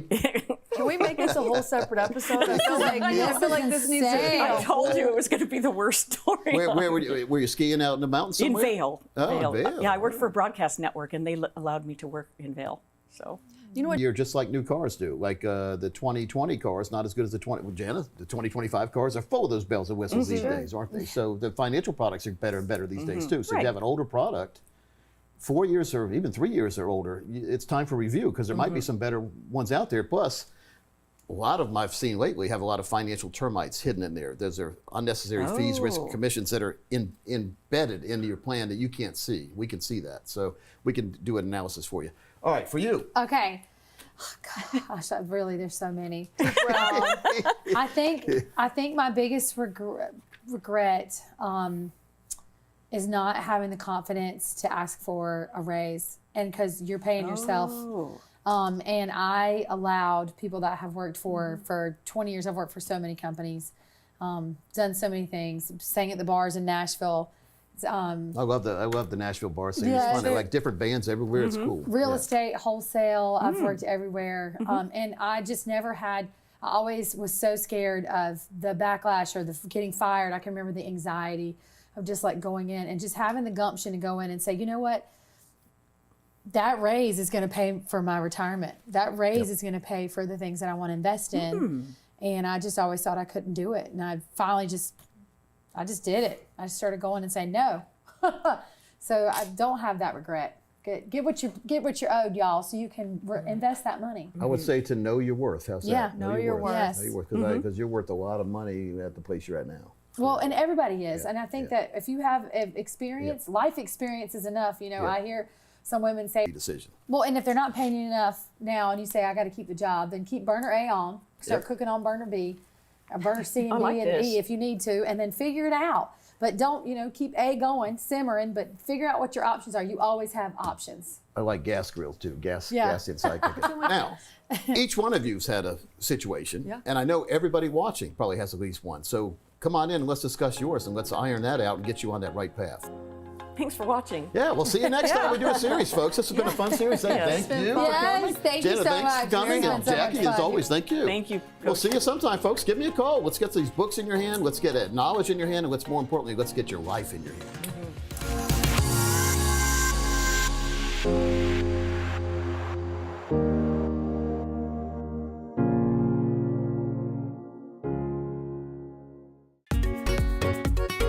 How much of your Social Security income could potentially be taxed? If you know the answer to that, you could be the recipient of one of Coach Pete's free books. Isn't that right, Coach? Yeah, we've got 2 books we're going to give away. You get your choice. You either get the big book on retirement, which is over 300 pages, one of the newest books I've written, and the absolute newest book I've written is Tax Savvy Retirement, over 200 pages to put you in control of the tax man before, during, and after retirement. Very good book as well. So you'll get your choice if you answer this question correctly. All right, so this is the question. How much of your Social Security income can potentially be taxed? And here are your options. A, 25%, B, 50%, C, 85%, or D, the full 100%. Text or call your answers in to the numbers that you see on the screen and win your copy of one of Coach Pete's latest best-selling books.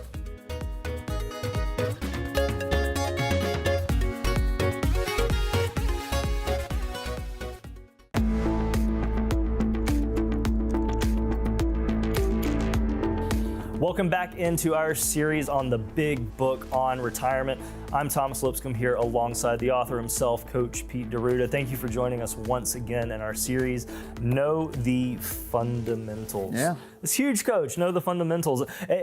Everybody seems to have their opinion on financial planning today. You can go to 17 different websites and they're going to have their little section on this or that with their opinion editorials. I don't know if half the time they're actually written by an advisor.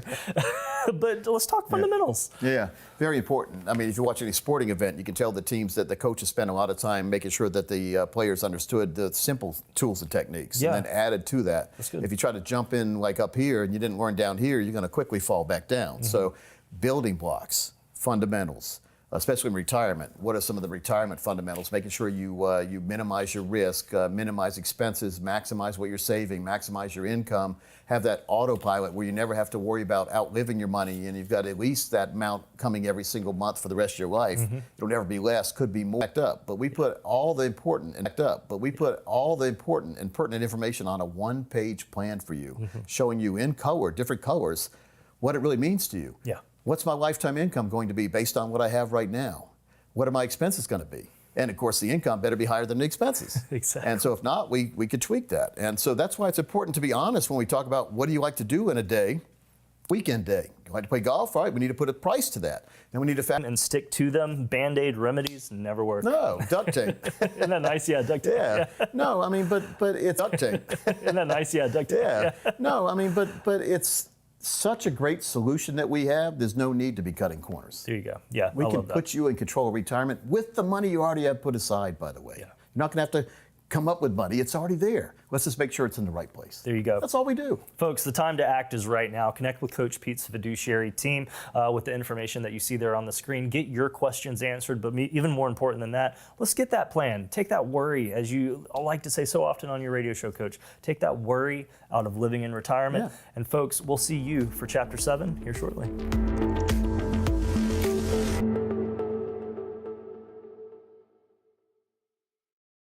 Hey, I'm Coach Pete D'Arruda, president of Capital Financial. Folks, the financial world is very, very confusing. That's why we put together a series of educational...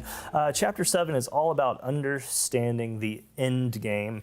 And I like this because, when it comes to retirement planning, something that you've talked to me about, Coach, is you want to understand an individual's dreams, aspirations, goals in retirement, and you can sort of work backwards from that based on what they have. Yeah, and it's a fun process to find out what you really want to have happening in your life, and then we can work backwards, and we can, for most times, tell you that's possible if we do certain things now. There you go. We move this money there and we put that money there and everything's fine now. And so it's not about just hoping everything's going to be fine. We can give you a seal of approval telling you it's going to be fine. That's a big, big thing right there, because now you have a team behind you telling you everything's going to be fine. Yes. Instead of saying, well, maybe, perhaps, likely, could be. I don't like any of these kind of words. We want definite words with definite positive for you. Exactly. And the end game doesn't just end or apply there. You know, I hate to bring it up, but one of our colleagues here, Bruce, had a friend who poorly took out funds from a 401k and didn't invest them back in, and was hit with that huge tax You penalty. talked about that on the radio show a couple weeks ago. He asked me a question from a friend. And Yeah. you have 60 days once you take money out of your own IRA to put it in a different IRA, or you get that tax bill. That money becomes taxable. And so you got a 60-day clock.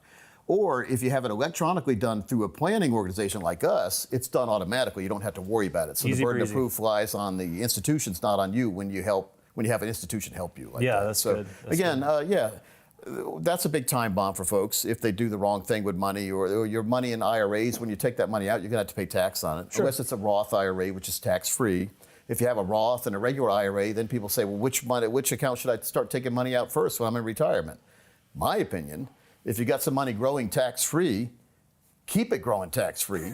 Take the money out of the taxable accounts, keep that money growing tax-free over there, because the good thing about a Roth or life insurance, when you pass away, that money goes tax-free to your next of kin. Yeah, so powerful, so powerful. It moves on tax-free, doesn't disappear. You know, that's good. And you don't even have to take it out if you don't want to. No, it's true. Well, and we've just talked about a couple of situations here, but throughout this retirement transition, there are so many of these exit strategies that you need to have in place. Yes. Even into retirement, Coach, I think about laddering strategies, bucketing strategies. Yep. Technically, these have exit strategies at each point as well that are, you guys are always tailoring these, aren't you? Every now and then just updating, making sure everything's heading in the right direction. 32 years I've been doing this, Thomas. 32 years I've seen about any kind of situation you could ever imagine. Yeah, I bet. So that's why it's good to go, like when I go to my doctor, he's been around for a while, and so he's seen, no matter what I say, he's seen it before. He doesn't have to start Googling. You don't want your planner learning with you, in other words. Oh, man. And so we've seen the mistakes people have made, and our objective is to make sure you don't make those same mistakes. There you go. And the definition of insanity is doing the same thing over and over again, expecting different results. But a genius learns from other people's mistakes. Yes. Well, we'll learn from other people's mistakes to put a plan together for you that makes a lot of sense. Very That's what we powerful. do. Yeah. Very powerful. So get your own plan now. There's no cost or obligation. You've got the book. The book is a great tutorial, by the way. But then you can have the teacher, the professor. You can meet with the professors and me, who I've educated all my advisors. They understand every tool and technique in this book. Yes, absolutely, Without without a call. doubt. Let's get a plan put together and put you in control of retirement where you never have to worry about income again. There you go. Now's the time, folks. Take action. Call the number you see on your screen. Text us, email us, whatever is easy for you. But the important thing at the end of the day, start the conversation. Yeah, get started. Get started. Don't be afraid. It's nothing to be scared of, and we'll make it painless as possible. As painless as possible. And There'll be no finger pricks. I'm turning the page, Coach. Coming up next, folks, we are discussing the next section, tactics. Stay tuned.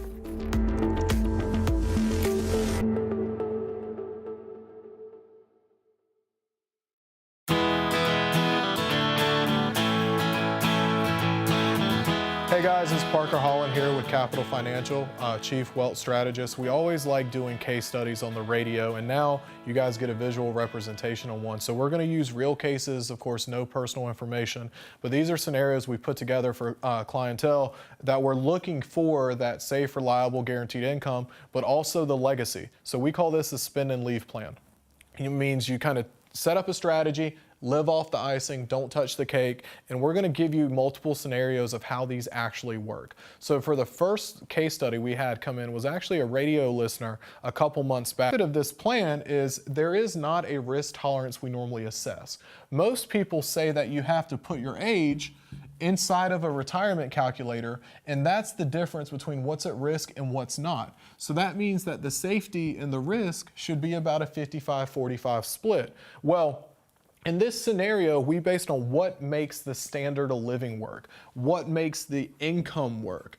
And in this scenario, it was an even 1 million of the 2.5.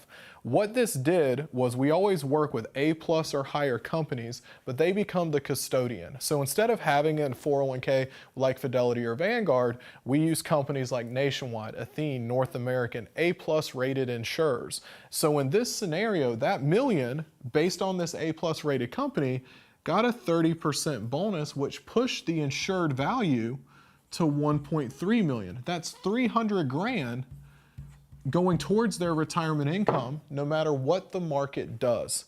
Now, when we run worst case scenarios, we're talking about 0% market return, absolute worst case. And then we run age of death, we just always look 30 years out. But the beauty of these plans is the strategies and such we target continue beyond. Now, I mentioned 30 years out, but we're talking about 30 years of income. So what we're targeting is once they're at that age 60 mark, the spreadsheet ran out at 34 years, but these are the numbers we're looking at. That means that the income received, worst case, no matter what the market did, would start at $90,000 a year. So they put in $1 million, they waited 5 years, the 1.3 guarantee would produce $90,000 a year at age 60. That means, yes, they would spend down the account by age 94, but they would still be getting this income as long as one of them's alive. So to kind of recap that, they'd get $90,000 a year, and even if they hit a $0 nest egg, they would still be getting that income. Now, we all know we'd have bigger issues if there was 0% returns for close to 40 years in this example. So let's run actual market performance. Well, the market ranges normally between 7 to 15%. Now, a lot of calculators are going to do a calculation saying, hey, it averages 10% a year. Well, that's kind of the middle ground. And it doesn't do 10% a year compounded annually. It does 10% annualized over a 30-year window. So we're going to have years of 0, and we're going to have years as high as almost 50%, but it normally ranges between 7 to 15. So same scenario, same age of death. The difference is the income would start at $100,000. But the kicker is, over the course of their life through age 94, it goes as high as $250,000. So this income increases and compounds year over year. And all of this is under a spend and leave model. Live off the icing, not touch the cake. That means that that $1 million investment, not the total 2.5, just the $1 million, based on market returns, would grow to over $4.5 million at death. That means they took out close to $4 million themselves and still had 4.5 left, assuming the market did what it's done over the last few investment cycles. So you guys want your own plan, you want your own strategy, give us a call, shoot us an email, go to our website, send us a text, and we'll run the numbers for you.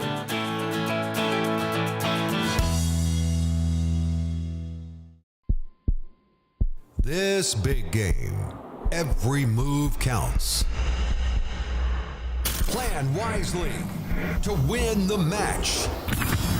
Sidestep the unexpected and charge towards your goal.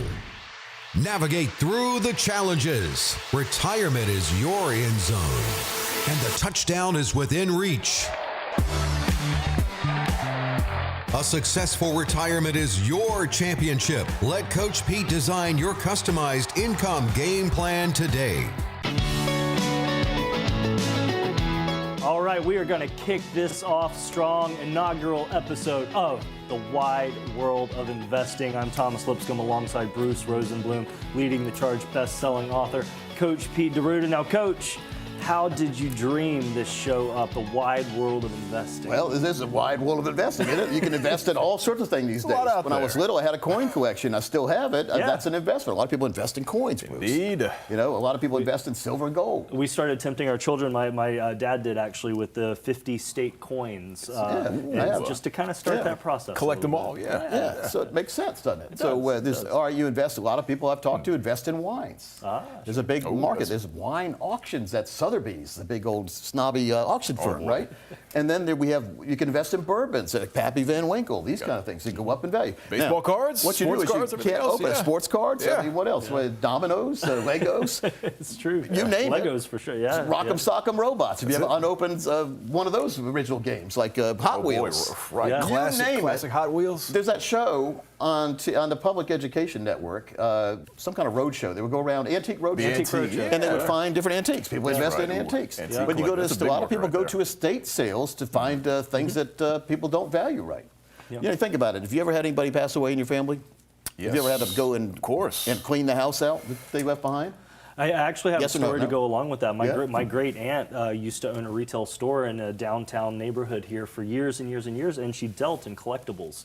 And so when she passed away, her children were able to go into these warehouses, as it were, and imagine lunch boxes from the 1950s or dolls from the 1940s, still in the box. I mean, perfect condition. They've increased, 100 times in value. Putting a value on things. And here it is, when someone passed away, it's up to you. It happened to my wife. Her uncle passed away, and then we had to go clean his house out and then get rid of all the stuff there. Get rid of is an optimum word, because we didn't really value everything. Or I didn't really spend much time that her mom and her didn't really value everything properly. I went one day, I said, this isn't for me. I did get a baseball card out of it. It said a baseball too. But how do you value things the right way? Because that's when the sharks appear, when they assume you don't really know what it's worth. That's true. We're working on a new proprietary program with a different firm now that will enable you to have an app on your phone. You can take a picture of whatever the item is, and it'll tell you what the value is. This will make it a lot easier. But that's a different story and a different show. What I'm talking about here is there's values for a lot of different things. There's different ways to invest. The investing we always have been brought up to know about is stock market. Of course. This is probably the number. And then crypto is investing too. You're investing your money. Investments basically mean you take your money and you give it to somebody else for some item. That's investing. So it can either go up or down. The person who is selling it to you is hoping that they've made money too. And they're hoping that when they sell it to you, it's going to go down in value, because if it was going to go up, they would have held it. Or maybe they need the money. So one of the things we're going to talk about here, we're going to concentrate on all different investments. We're going to talk about the stock market every now and then. We're going to talk about crypto. We're going to get CEOs on from different companies or people that invest in different areas that we've never heard of, and try to educate you as a general public of places that you might not even know that are good for investing. You might be sitting and feeling like you're in poverty right now, but you may be in a house that's loaded with things that are worth a lot of money, but they don't have much value to you because you don't really know what the value is. Yeah, that's good. So, right, Bruce? So one of the things that I've done here lately is I've been out trying to say to myself, how can I have the great first show for the Worldwide Investing Show? And just came across my desk this company named Venue from J.W. Roth. Venue is a company that starts these outdoor amphitheaters, but they're VIP amphitheaters, and they have amazing amenities there. And it's like first class going to concert, because like J.W. has said, J.W. Roth is most of the concerts you go to now is warm beer, standing in line, being at like a single A ballpark in baseball. So he said, what if we could VIP that experience? And we're going to end the show today with an interview that I just had in Wall Street. We went for the opening bell this past week and watched J.W. Roth ring that opening bell and the stock symbol VENU. Let's take a step back. Tell me how you got started in the business world. Let's do that. Let's do a quick history here. A couple minutes. Because that'll help, I think, folks that are watching. It'll help them understand who you are and why you're doing what you're doing now. So, I did not start in the hospitality or entertainment space. I'm the founder at Roth Premium Foods. My background is all agriculture and in building food lines. So Roth is a prepared food manufacturer, I think about the third largest in the United States. We build for almost every grocery store in America, and we do service every grocery store in America every day. Build between 100 and 150 tons of proteins for U.S. consumption every week. So that's what Roth does. Being a music nut, about 6 years ago, I sat down with my family and our partners, and I said, you know what? I've got another one in me. I want to go build another one. My son had been at Roth all the way along, was in a perfect position to just continue what we were doing there. And in fact, I tell people this all the time. He's actually, in a lot of ways, done better than the old man would have done. But it gave me the opportunity to then leave. I took a handful of my key people, and we worked out a transition plan. And over the course of a year or so, transitioned out my CFO and some of our business development folks and that kind of thing. And I started Venue. And the idea was, as a music fan, I've been to venues all over the world. And I can tell you that they're old. they're dilapidated, especially live music venues outdoor, like amphitheaters. Yeah. Most of them are 40, 50, 60 years old. And so they lack a lot of what the fan is demanding. Think about the NFL and Major League Baseball. It's kind of who I copied. I took a page right out of their playbook. I looked at them and said, look at what guys like George Steinbrenner did, or Jerry Jones and the Dallas Cowboys. You know, he took old, dilapidated stadiums, worked with municipalities, and built unbelievable experiences and unbelievable ambiance in stadiums now. So now when you go to a football stadium, you're not out there drinking a lukewarm beer, eating a lukewarm or cold hot dog. Yeah. You're going out there and you're enjoying club service and all of the things that go on with the stadium. I wanted to do that in music. So I started going around the country, hired Ryan and company to start putting public-private partnerships together. And this last summer we opened the most. I feel like I'm in Dubai. You know, all of the fire going on and the fire pits going on, and it's incredible. It creates an unbelievable vibe and an unbelievable ambiance. Yeah. So I mean, this idea though came like, let's build amphitheaters, or I mean, that's what you said. Here's what I said. Okay. I said I'm a fan. Yeah. And I'm tired of the venues that I go to, and they're terrible. Yeah. But I go to football games and baseball games, and I'm thinking, man, these are nice. I could do this. So when I left Roth Premium Foods, I left for one specific reason, and that is to disrupt the venue space in live music.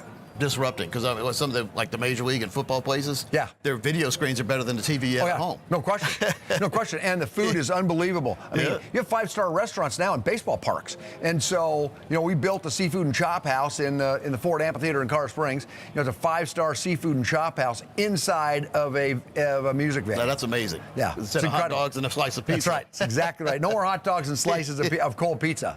All right. So now you got the idea. Let's build big amphitheaters and let's let the people to come. But how did you get the financing in place? Because that's a big proposition. You see all the NFL teams and Major League teams. They have to really consider building something new these days. I mean, it's tens of millions of dollars to build these, and so. Basically, there's three parts to my financing strategy. First is the municipalities have to participate. So 35% or so of all of the financing comes from the municipality. The municipality provides the ground, provides the tax incentives. They're a big piece of the financing. And then I go out and I pre-sell. I build the structure of my amphitheaters like a condominium building, where we own the condominium building, and then we pre-sell condominiums in the form of fire pits. And so about 35% or so of all of the financing for these come from those suite owners and fire pit suite owners. And then the balance comes from our ability to then finance and put small amounts of sale leasebacks on the ground underneath the amphitheater. But you know, these amphitheaters, like in McKinney, you know, it's a $300 million amphitheater to build it's the most seated amphitheater in the history of the world. That we're building there. It opens for the 2026 season. It's beautiful. If you've not seen what we're doing down there, it's incredible. But at the end of the day, you could never make it pencil if it wasn't for really forward-thinking municipalities like the city of McKinney. George Fuller, Mayor George Fuller, he's a forward-thinking mayor. He's a wonderful man. And he, you know, in his way of thinking, he brought the city council along, and next thing you know, they're supporting it. We have great fire pit suite owners down there. Got a good friend in Troy Aikman. Troy Aikman's a Hall of Fame quarterback for the Dallas Cowboys. Yes, he is. He and I partnered on 8 as a sponsor at our venues, and then we're building the Aikman clubs, and so. You know, we've just got really good partnerships, good sponsorships, and so at the end of the day, you know, we have a financing strategy that works and works well, and it works good for our public company shareholders. Yeah, that's a good question. So a lot of people, before they invest in the stock, they say, well, let me see how much debt this company has. That's right. How are you looking on that? We have very, very little debt. We, you know, over the last 8 quarters or so, 9 quarters, I guess, we've built a balance sheet of about $181 million. We'll cross $200 million and add $1 billion in 2025. Is that a B? With a B, in the net tangible assets. And so, you know, at the end of the day, we are focused on our balance sheet, and as a result of public-private partnerships and mark-to-market valuations, we're gonna cross that number this year. Now, someone who's just finding out about venue for the first time, and they say, gosh, how do we get an amphitheater like this in our area? What are the steps you've been doing, and where are you going next? Yeah, so, right now we're finishing up amphitheaters as we build down through the Tulsa market and Broken Arrow. We'll be in Oklahoma City market. We're building the Dallas-Fort Worth market in McKinney, which is an unbelievable venue. Getting ready to start our construction down in El Paso. It's interesting. El Paso is such an interesting market. People think of El Paso, but they only think of kind of north of the bridge, right?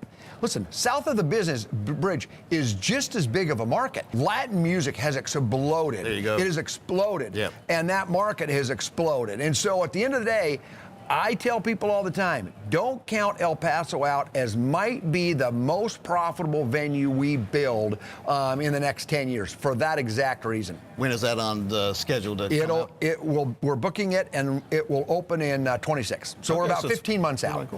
Well, let me ask you this. If people stop liking music? The world ends, right? Yeah. If people stop liking music, I think the world just ends. It's the only thing I can think of that is unifying, right? At the end of the day, 2025, again, for the 10th year in a row, it's the #1 leisure activity in the world. In the world is live music. So bigger than baseball, bigger than football, bigger than soccer, worldwide, #1 leisure activity, live music. And it's most unifying. Think about this. Where else can a Republican and a Democrat and an independent all sit together and sing in harmony and be harmonized in whatever they're doing? Live music, right? Everybody, I don't care what if you're a Democrat, Republican, or independent, you know the lyrics to Hotel California. That's right. And you sit there and sing it together in unison. Yeah. And it's one of the only places that happens. Doesn't happen in baseball parks because there's two different teams and they hate each other. Yeah. And it doesn't happen in baseball, two teams and they hate each other. Yeah. Live music is the only place where everybody there is there for one thing, and that's to be unified in whatever band is playing. It's amazing how you can have an album, listen to it over and over again at home, but then you go see that band live, and it's a totally different experience. It's so much better, isn't it? Live? No question. Yeah. It is. Live music is I tell people this all the time. Live music, and everybody that's watching this they know, it's a vibe. It's a feeling. There is an ambiance about live music you don't get anywhere else. And it's something that you tell stories about. Music, I can play a song, and it takes you back. Yeah. You can remember where you were, who you were with, and what you were doing. Good point. Because that's what music does. Music creates memories. Live music creates even better memories because you enjoy it with somebody else. Yeah, and you've got the collective energy of everybody around you. I think That's right. resonating. We don't even know the metaphysics on that these days. No too, question. But I think the group mentality of everybody on the same side. No question. I mean, it just lifts everybody's spirits. Yeah, up. no question. Again, No question. Album Yep. or live? Who That's doesn't love exactly live? right. So my next question is: do you ever see live music going away? Of course, that was No, a never, softball question. never. Not in 100 Probably years. getting better and better, isn't it? It does get better. Right? Yeah. There's a point, though. I think there's going to be a point where live music even expands. So live music today is usually enjoyed. We're together and we're at a venue. But I see the day coming where live music will be enjoyed virtually. Virtually in the sense that pay-per-view or live music events that's an audio. Like a 3D room kind of thing? Like a 3D room. Yeah, I yeah. see that coming someday. Well. We'll see what happens, but with AI, you never know these I days. think with AI, I think Yeah. you're going to see that happen. Yep. Well, that's And it's pretty exciting. good. Where'd the name venue come from? Well, here's what happened. The company started off, I named it Notes Live. And Notes is obviously music notes, right? Yep. And live is what we do. So Notes Live was the name of the company. I started dealing with the New York Stock Exchange, and we started looking at symbols. And Paul Dorfman said, some of the coolest companies in the world, the name of the company is also the symbol. You know what I mean? And so there's some thought that a lot of companies then put into that. So we started thinking about all of the various symbols, and actually venue obviously is it's a 5-letter word that we turned into a 4-letter word.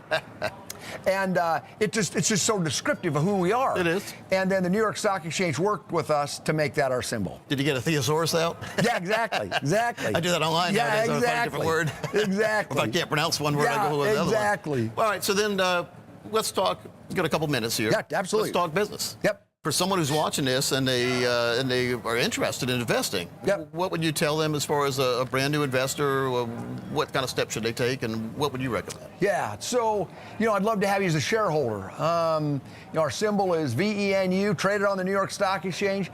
I would love to have you as a shareholder. We are aggressively disrupting the venue space. We are well capitalized. We have strong shareholder base and support. And I am committed to building a balance sheet and a P&L. So at the end of the day, you would be investing in a space, the music space, the live music space, that is exploding. Never been a time in history where the demand of tickets has been higher than it is today, and there's never been a time in history where the supply of new artists is higher than it is today. So here you've got an industry with the high demand, high supply. We are the exchange. We are where fans and artists meet, and nobody is doing it better than we are.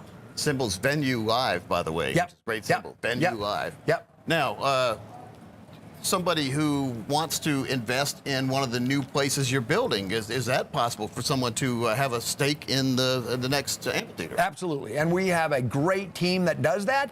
Go to our website, venue.live, as Coach said, and when you go there, you can click on investing, and you can look at all of the venues that we're building any place in the United States, and it will give you information on that. You can also come to our offices, whether here or in Dallas or wherever, and use virtual reality to actually sit in any of our venues, or buy a ticket and come out to the Ford Amphitheater this summer and catch a great show. I saw the Steve Miller Band last year. Really good band. Steve Miller Band was a great show we had this year, but we had just so many great shows. Fun place. So someone should come and look at it, because you can actually invest in one of the VIP fire pit spaces, right? Yep. And is that a lifetime ownership when you invest? It is lifetime ownership. And I tell people this all the time, too. At the end of the day, the best way to understand what we do is to experience what we do. And the best way to experience what we do is come sit in my suite at the Ford Amphitheater. I did. Yeah, you did. Dang right you did. Yeah. J.W. Roth, folks, and the symbol is venue, and then the website venue.live. Venue.live. Love to have you, shareholder. Always great Coach, to see you. thank you. Yes. See you later, folks. Bye-bye.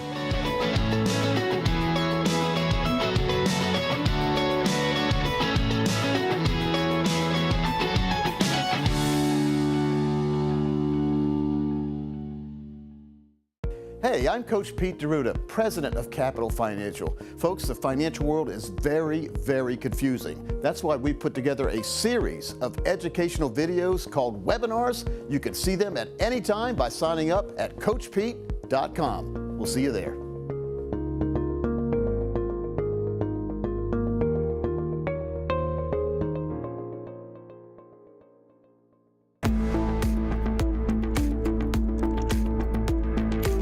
Excited to dive into this. You have received the book, the big book on retirement. Maybe you've started reading it. Well, we are here. I'm Thomas Lipscomb. We're here with best-selling author Coach Pete DeRuda, who wrote this awesome book. And I thought maybe for this first little dive through the book, we could talk about why you wrote it. But folks, just in case you're wondering, what we're going to be doing is we're going to be going through this book chapter by chapter and getting a little bit of a, let's call it behind the scenes of the writing process, the intentions behind it, all that jazz. This is book number 18 that I've written. And you know what happens a lot of times, I know it happens. People have given me books before. Somebody gives you a book, maybe a couple books you wanted to read. You haven't read them yet, so you say, I'll read this sometime. Sure.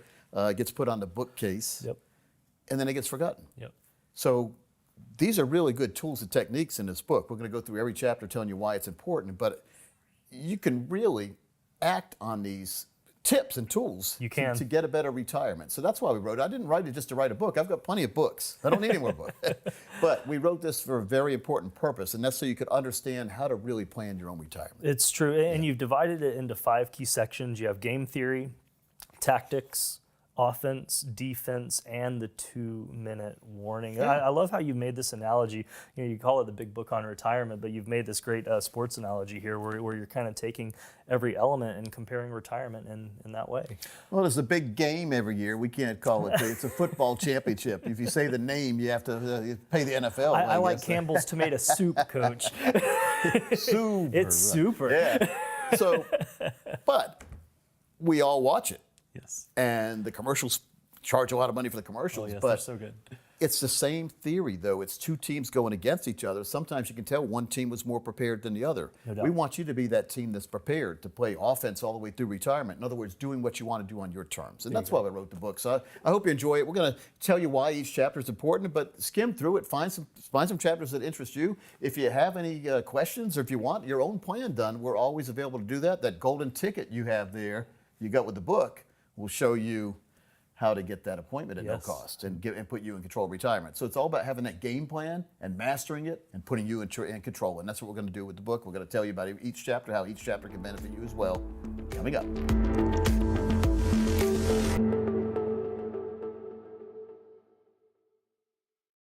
Pensions and Social Security are guaranteed income streams for retirees.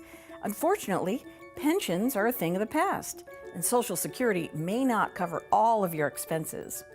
However, there's another strategy that can help. Dating back to ancient Rome, annuities are a savings vehicle that have helped many people on the road to retirement. In modern times, they provide a conservative savings strategy that might be right for you. Quite simply, an annuity is a savings account offered from an insurance company. Now, there's some bells and whistles, and there's some things you need to know before you get into an annuity. Annuities are there for you for retirement. That's what annuities were designed for. There are three main types of annuities: variable, fixed, and fixed indexed.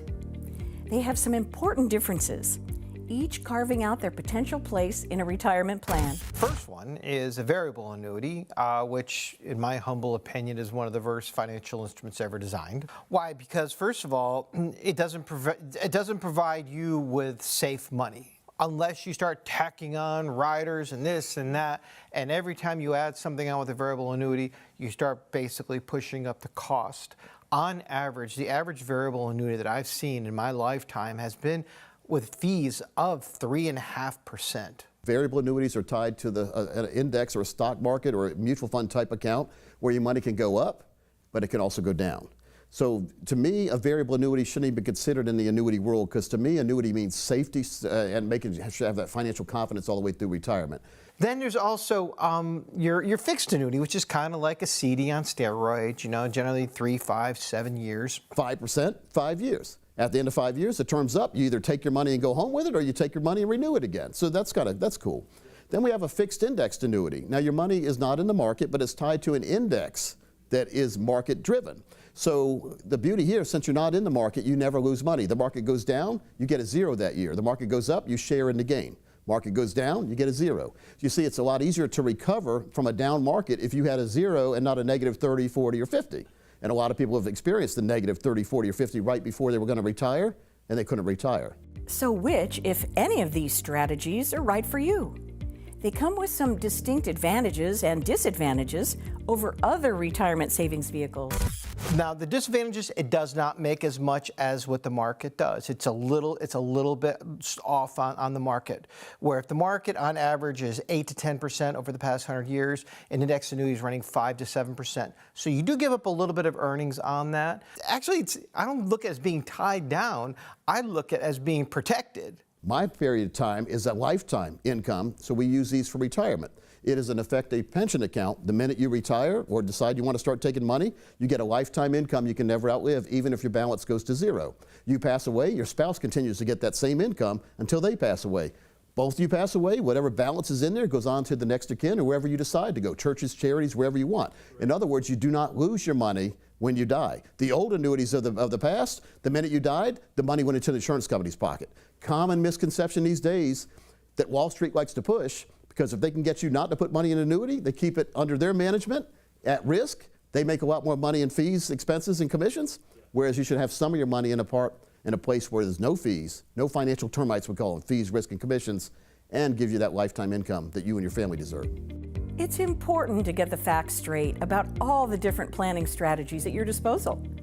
That's why you should work with an independent fiduciary advisor. Coach Pete and the team at Capital Financial can help you navigate the financial world to get you where you want to be in retirement.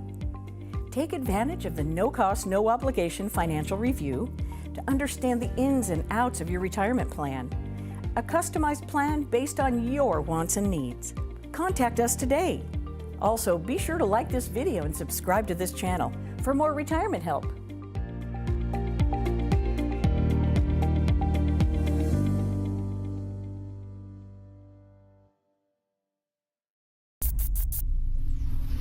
What do you think is the number one tech aspect that's going to change the way everyone listening does what they do in the next 5 years? You know, it's been in the news so much, but quite frankly, I don't think people take it as seriously as they should, and that is AI.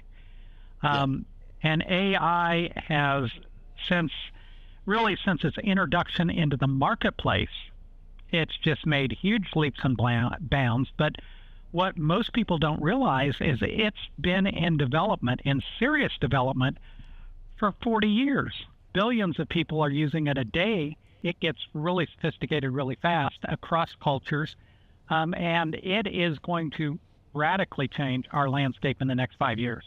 A lot of jobs that are done today simply aren't going to exist in 5 years. Yeah, that's so. What makes you happiest about this, and then what makes you saddest, and what scares you the most? So the happy thing to me is it's called artificial intelligence, and I really wish that they would rename it to assistive intelligence. I use it as an assistant, and it's an assistant that I have to train, I have to correct, I have to review what the assistant gives me. And as long as you interact with this artificial intelligence platform, whichever one you want to talk about, in that capacity, it makes me very happy because it lets me get easily 200 to 300% more done a day than I do without it. Saddest is that I do believe, even though I'm telling you where it's going to go in 5 years or so, I think it's oversold today. But you're starting to see AI in everything. And AI certainly has its place. It has its place in a lot of devices. You know, some of the things that we might talk about, like lawnmowers, that were introduced at CES this year. You roll the lawnmower out, it gets the weather forecast, and it might say, you know what, I'm going to put off mowing the lawn until 3 o'clock because it's supposed to rain. That sounds like I used to do, but I just put it off for a couple of days. Yeah, exactly. You wouldn't go back out to do it. Yeah, right. and you might say, hey, there's HOA rules that only allow us to mow, between 8 o'clock and 11 o'clock in the morning, and we can't do it on Sundays. That's off limits. So it could ask you some questions like that, and it could learn. And then, by the way, if it happens to be mowing your lawn for you and it's geo-fenced, because it will do that, and it finds something peculiar in your yard that you weren't expecting, well, not only will it document it, it'll mow around it, and, if it could do something to take care of the situation, it will, but otherwise, at least it notifies you there's a problem. Now, for remote homeowners, this is great because after it mows your lawn, it goes back and parks in the recharging station, and it's ready to go again. Hey, all right, so what is the scariest thing to you about AI going forward?